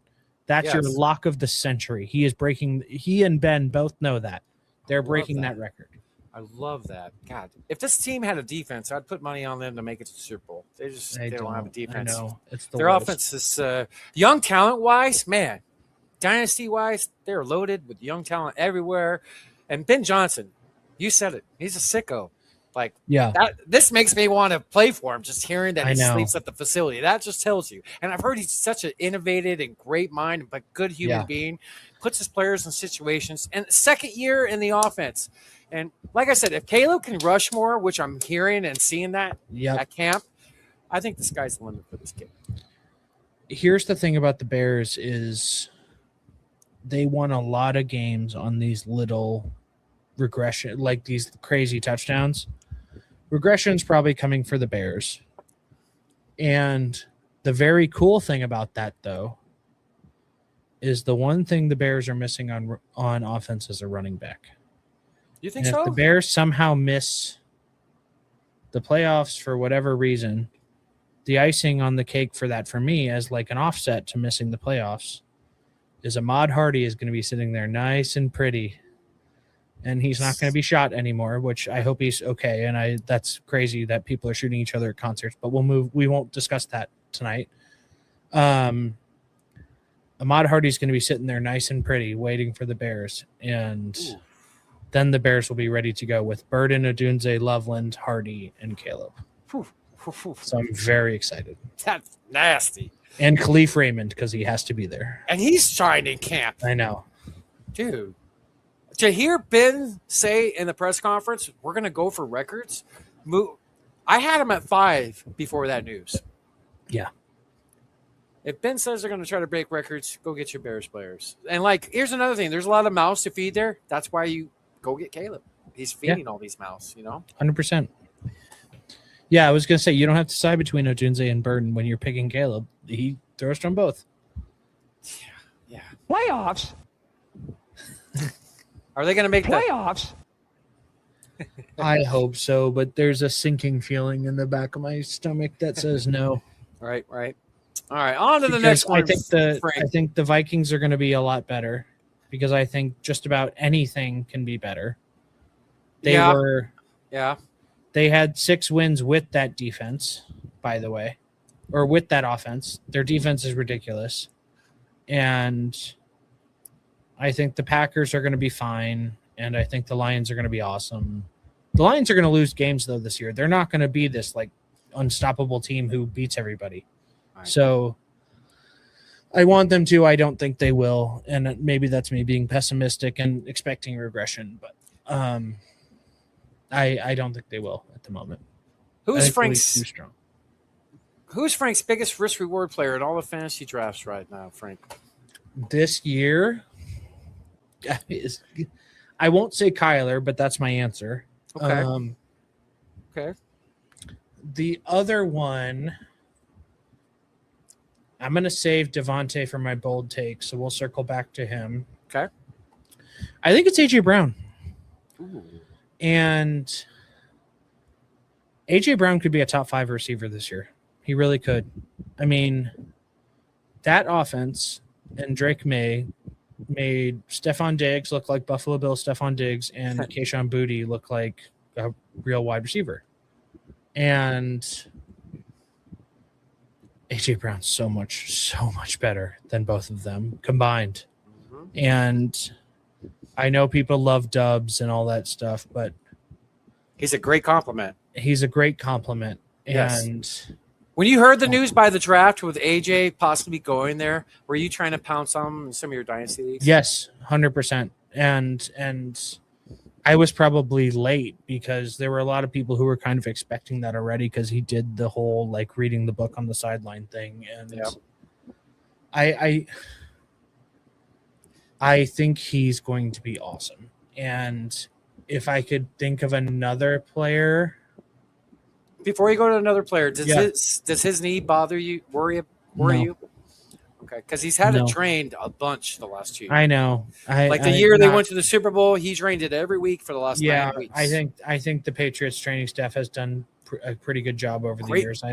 They're not Great they're point. not shooting like, Tyrod Taylor with a needle in his lung or anything. Like they're going to be they have this Oh. going down pretty well. I'd say. Now that I'm thinking about this, my biggest answer to this, and he's at a position I can't stand, is tight end.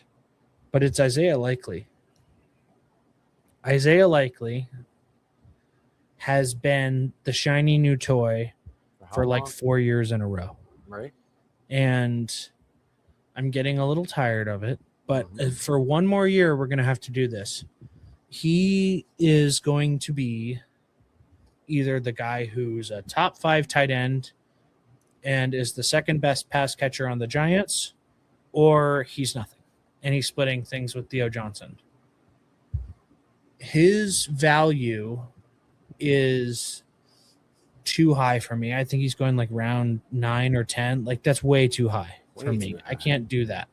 Right. And I really struggle with Likely because one, he can't stay healthy. He was never healthy on the Ravens. And two, like Theo Johnson wasn't a bad tight end for the Giants. Like No, he wasn't. He's not gonna just get thrown off the field entirely. And if someone wants to tell me that Likely and Theo can share the field, but Likely's still gonna be great, then I'd love to see it. But I don't think that's gonna happen. I don't think Dart is good enough for that. So he's another risky player, is Dart.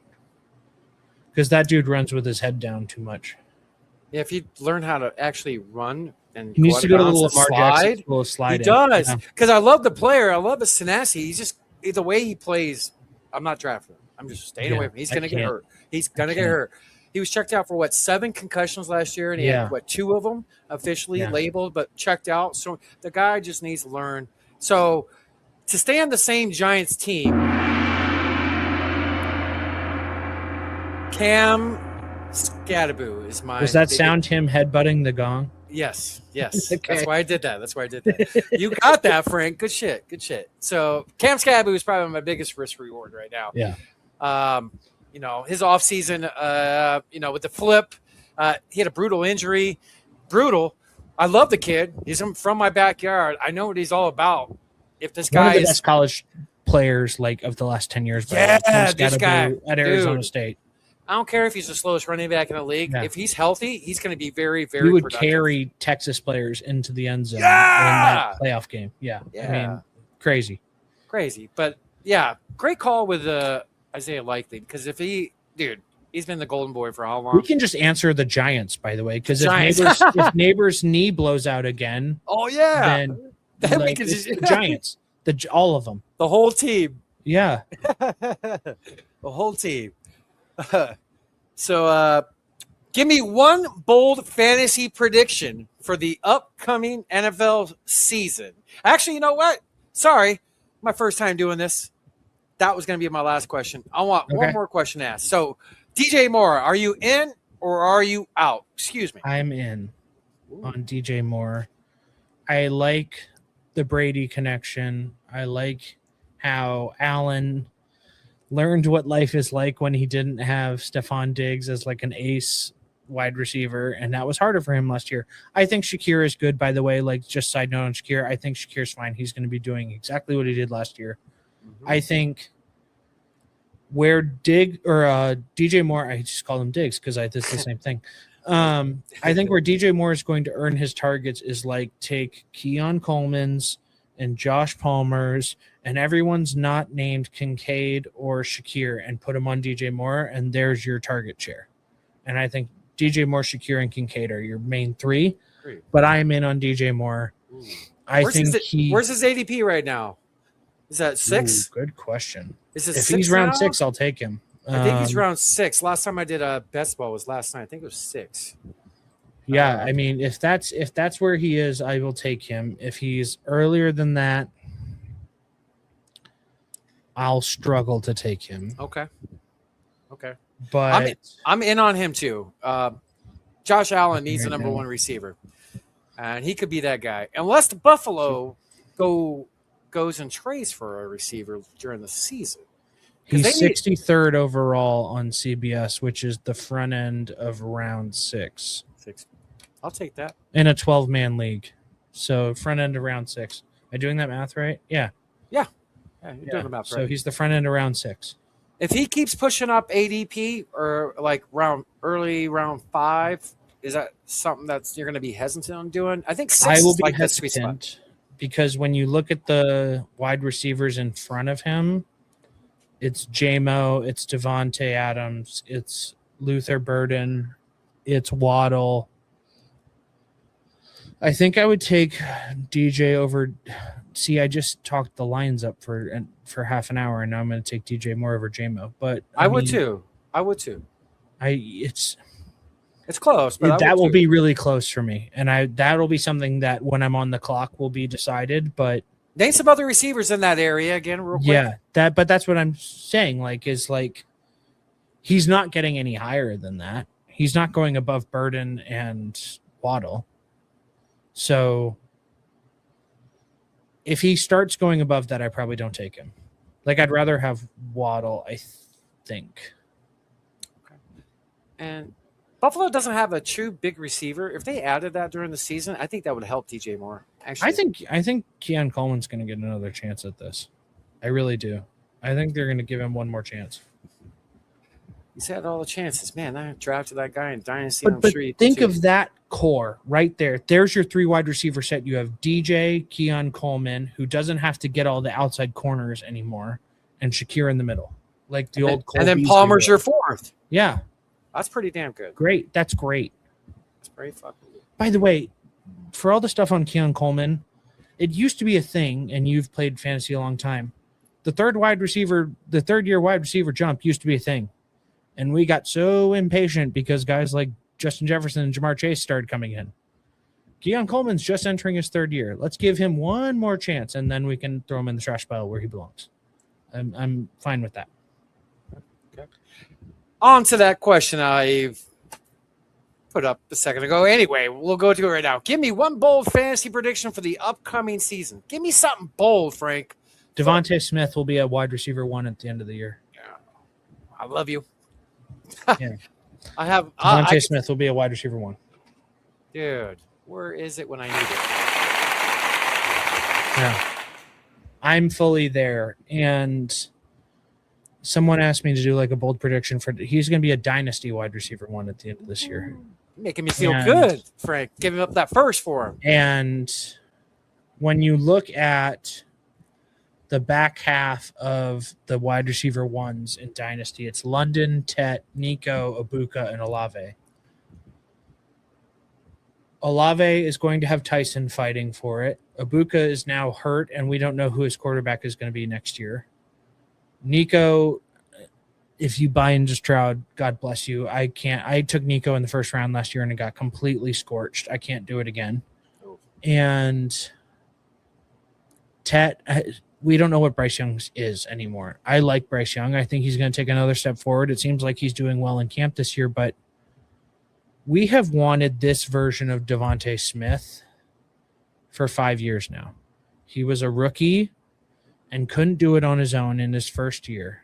And everyone remembers that. And I don't quite get that. They got AJ and they said everyone, like, he's doing it to take over the alpha because Devontae is physically incapable of doing it. Devontae won the freaking Heisman, guys. Like, he's as a wide receiver. He's a really good wide receiver. And, like, by the way, part of this bull take is all the Eagles are undervalued. The Eagles offense was the worst it could possibly be last year. Everything is higher than it should be. It's going to be the cheapest you ever get Jalen Hurts. It's going to be Jalen Hurts is going in round 8, which blows my mind. Crazy. I've taken him everywhere. Mm-hmm. But Devontae Smith, this is the version we have seen for 2 games or 3 games when AJ was hurt last year, and he's like wide receiver 4. I mean, he has like 30 points. And this is the guy we've been waiting for. This is the Devontae. He's matured. He's 27 years old. He knows the offense. I understand it's going to be more running. That's fine. Devontae is not going to lose his targets. Devontae will be a top 12 wide receiver at the end of the season, and he's going at the front of round 3, kind of. Got my heart racing, Frank. Yeah. If I'm looking at where he is over, so he is going 37 overall in these ADPs on CBS right now. I would take him over Olave. I'd take him over Nico. I'd take him over Pickens. Copy. Yep. I'd take him over Rashee Rice. Yep. And when you get to AJ Brown in London, I'm probably right there. Okay. I hate London, by the way, but that's a different conversation. I don't know why we continue to put him in the top when no one trusts his offense or his quarterback. Mm-hmm. Agree. Oh, thank you so much for your bold take, man. Makes me feel a little bit better. What's yours? Come on. I got to hear it. Oh, boy. Jeremiah Love, RB1. Next year he'll do that. Not this year. Okay, he'll have over 70 catches this year. That's not a bold take. He's going to have 70 catches. How many times is Brissett throwing the ball? 400 times? I mean, good God. Yes, he'll average 35 to 40 attempts a game. So my first practice, I went to quite a few other practices. My first practice I went to, Love was with the first string unit, but the first 5 throwing plays, they lined him out as receiver, sent him in motion, and he got the ball 3 of the 5 times. He's going to have 70-plus catches. We have enough running backs in the backfield to do it, to run and have him catch. And don't be surprised if James Conner is going to be traded. You know, like, people got to remember that. Probably, right? I mean, Detroit, Packers, I mean, just a couple other teams. But I could see I could see a couple of our players getting traded. I could see a Brissett maybe getting traded. I could see like a Buda Baker, because we're not going to have a good season. We're just not. You know, we're not. Our win total is at 3.5 now, moved up to 4.5. That's lowest in the league. But my bold prediction. Okay, Omarion Hampton and Ashton Genty will be in the top 5 running backs that season. That's my. So I assume Gibbs and Bijan are there. So who are they kicking out? Jonathan Taylor. Yep. They're kicking out Achane, obviously. Yep. And McCaffrey. Yep. Yeah. There's your top 4 is Gibbs, Bijan, Genty, and Hampton. Now, I know you talked about it a little bit on your show, you know, with the electrical thing that they have there going on, right? You talked about it. I got a buddy that works for there, and he's an equipment manager, and he recently told me the players are actually talking about it amongst themselves recently. So that could be a factor. But CMC in – can you imagine if people requested trades? Just side note. Just because of that. Trades, yeah. It's if you look at it, it's nuts. And if you take like we need Pablo Torre to go look into that stuff. Right. And CMC in odd year or even years, he averages 10 games less in even years. It's just weird. His workload just worries me. My whole thing with McCaffrey, by the way, before you continue, is I will never draft him. If I miss his good years, great. If I miss his bad years, great. I don't care. I don't want it. I don't care. If he's the RB1, I'm fine missing out on it. Right. If he's the RB 101, I'm fine missing out on it. I took Genty over CMC the other day. I just did, and it's just I'm fine missing out on CMC. I agree with that take. I just the Niners worry me because of that damn thing. They have so many players that drop this last week and a half in practice. It kind of worries me. Does that worry you, Frank? Yes, and the CMC thing worries me from how comfortable people are, because someone said this on Twitter, something like that. Like, we were ridiculously comfortable with the fact that CMC just had tightness 2 years ago, and he was going to like be ready for week 1. And then he screwed everybody on earth who had him for Monday night because there was no backup or anything that they could get. But I need to see him practice again before I'm not worried again. But this thing freaks me out. I did, however, I traded for Purdy in a dynasty league last night because I think Purdy's upside is ridiculous. He can throw to anybody. He threw to Demarcus Robinson and Jacob Cowing last year, and he was a QB5. Yeah, exactly. So I love Purdy. I like Kittle at value until he screams back up to where he should be, and then I'm probably out again. But like, I don't want Evans. I don't want Stribling is still. I like Stribling. I like him for as long as he's in double-digit rounds. If he sneaks into single-digit rounds, I'm out. Yes, agree. But no, Mike Evans is probably the best X receiver in Mike Shanahan's system ever. Yeah. Except this is probably and that includes Julio Jones, by the way. Yes, that's Yeah. Dude, the X position, Mike Evans is one of the best that actually plays. Maybe not stats. He's a Hall of Famer. Yes, he's already got hamstring, but he always have hamstring. But definitely. So on to our my final question for Frank. Appreciate your time, brother. Appreciate Of course. Give me a Super Bowl prediction. You could either give me 2 teams in the game or an outright winner. Give me some. What you got? This was my prediction last year, and I think no, I'm not going to do it. I'm going to say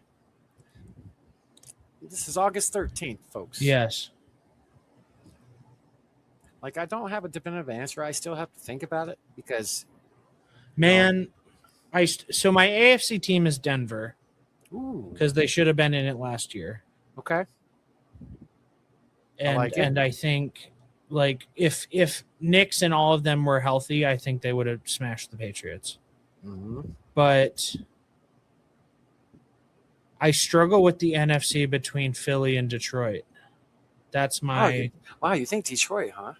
Yeah, because I think that offense is just that damn good. And you know, it'd be crazy, Frank, that you just say that. What if Detroit and Chicago have a run? They both don't have defenses. Like, that could be a 40 to 45 game. Oh, the Rams, duh. I forgot about the Rams. All right, Denver and the Rams.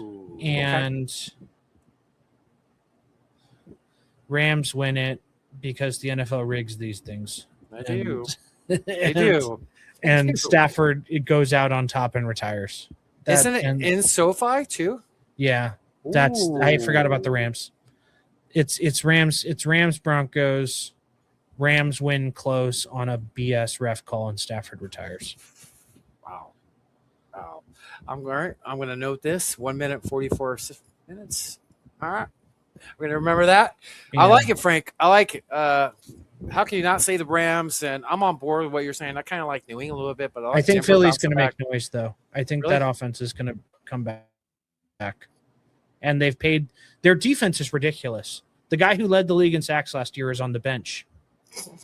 That's crazy. It is. They have Grenard on one side, Nolan Smith on one side, and Jalix Hunt on the bench. It doesn't make sense. Wow. Go back to Denver. does Peyton worry? How are you fantasy wise with running backs with the Peyton system? Take the cheapest one. Honest. Right. Rocky is a big Dobbins guy. I've never really been a Dobbins guy. He pinky swore he was going to play 17 games, and I think got hurt in 24 hours. I think Coleman's going to make noise because I think Peyton likes that kind of not super bulky, but he's still pretty strong running back. They're already talking to Taysom Hill. I mean, I said this when I did the CBS mock the other day. Harvey was there in the back end of round 9, and I'm like, I don't like Harvey either, but the back end of round 9, I'll take RJ Harvey. Like, I just for the potential that he could be anything. But like, I'm scared of that backfield. I think. Yeah. I think if you had to pick one of the running backs there, it would be Harvey. Yeah. Okay. Probably. At cost, probably Dobbins, but because Dobbins is going to give you 4 really good weeks before he gets hurt. But the best running back in Denver might be Nix. Yeah. Because he said he wants to run again. So he said, by the way, just as a reminder to people from last year, Nix broke his leg. He didn't tear an ACL. It's nothing muscle related. It was a bone thing. So I think it was broke his leg. It was one of those. But it was a bone thing. He's not gonna have this scar tissue on his leg like anyone who's torn their Achilles is. He's going to be fine. It was a bone thing. So Nix is probably undervalued too, but I'd rather have Stafford and Goff at this point, I think. But I can't figure out Nix. Can you? Where do you have Nix? I don't know what to do with him. I'll take him in front of. I don't know. After listening to you now, maybe I wouldn't take him in front of Kyler. But I have Nix. I don't have Nix ranked very high. I think I might have him 12, 11. No, I would probably take him in front of Kyler, and I love Kyler. I know, but before I would take Nix beforehand. I have Goff in front of Nix. I have Tyler Shot, the Saints quarterback, in front of Nix. Chuck, yeah. Yeah. So 14? Here's one thing, by the way, on Kyler, since we talked him up so much tonight. If you draft Kyler in redraft, please get a second quarterback. Oh, yeah. You need to cover your ass a little bit. Get a Goff, get a Purdy, get a Stafford, someone who's going in the mid double-digit rounds, round 13, and cover yourself with Kyler, because we both love Kyler as much as the next guy, but, man, he's volatile, and if you don't draft a quarterback, he is going to screw you. He always gets hurt, and when he tries to play hero balls, when get he gets hurt. Somebody, get a Purdy. Get Purdy is the perfect stable. I'm going to score 20 points a week and be QB5. He doesn't go much higher. He doesn't go much lower. He's I'm dead on. He's stable as stable can be. And Frank, remember my words. If Kyler's balling and it's October and you can get a lot for him, flip him. Yes. Remember that. Get out. Get out. So, unless you're in Dynasty, don't get out. Right. Hold on. Right. And he's on a prove it deal. What he 1.2 million is what he signed for? But I think he'll sign with the Vikings if he does well again. Oh, yeah. I don't think the Vikings will just let him walk. He's also getting $50 million from us this year. So, I mean, it's pretty telling that our organization paid a player to leave that much money, but it's pretty telling that maybe my organization's not ranked correctly. It's okay. Miami's paying 2 of that much. So yeah. Right. So, yeah, man, that was pretty fun. Let's see here. Let's see if I got anything lined up here. I'll be the money! A little bit late on that. But go follow my boy Frank on X, on @Frank in the chat. I had fun, Frank. You have fun coming on, brother? I did, man. It's so exciting to be here, and I am around whenever you need a guest, and I will see you on Trade Addicts on Tuesday. That's right, man. It was my pleasure to have you as my first recording, and many more to go with you, brother. Absolutely. Much love to you. I think it came out great, by the way. So thanks. I worked hard for it the last couple of days trying to get this together. So I appreciate Appreciate the kind words. So go give my guy a follow at Frank in the chat and go check out the Trade Addicts podcast. I appreciate you, Frank. Appreciate everybody at home. Cheers to everybody. I got my Back to the Future cup. Let's go. Cheers.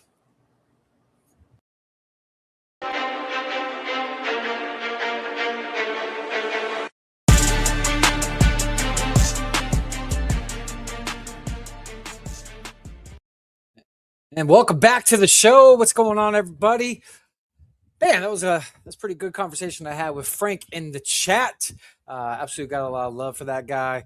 And I hope you guys enjoyed it at home, too. Thank you for all of you guys that stuck around or even just catch the end of the show. Appreciate all the love in the space. You know who all you people are out there. It's a new opportunity for me. With my solo debut tonight. Excited for the horizon and what's in store for this show. Sports brings people together, and I love chopping it up with people. It's a new start, a new journey, you know. I started a new job today. I started a new show today. So, man, I'm blessed. So, nothing too much further to close the show with tonight. Enjoy all your football out there. We got football on right now as we're speaking. 3 weeks from yesterday, we have football starting on Wednesday Night Football, kicking off the season, and excited. So I just want to say, love you guys all at home. Thank you for the likes, the comments, the reposts, all the love I'm getting in this space, man. So it means the world, and I love you guys a lot. And the only quick take I'm going to say is don't believe everything you're reading today. The news today is not going to be the news when it comes, a couple weeks in September. This is preseason. Don't overreact. Don't get tricked for a clickbait on just a highlight and you don't know the real story behind it. Just pay attention to what reporters spit out the right information and, do your due diligence because the same news today is not going to be the same news in a few weeks. So I love you guys. Until next time, go check me out on all the platform. Once again, I am Heywood. I'm the Sports Almanac. Welcome to my almanac, Heywoods Almanac. Absolutely love doing this tonight with you guys. Good night. Love you guys. You guys get a cheer.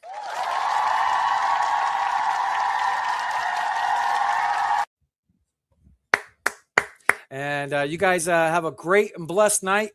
Enjoy your time with your family. Enjoy the weekend coming up, and I'll see you guys next week. Much love, guys. I'm out. Peace.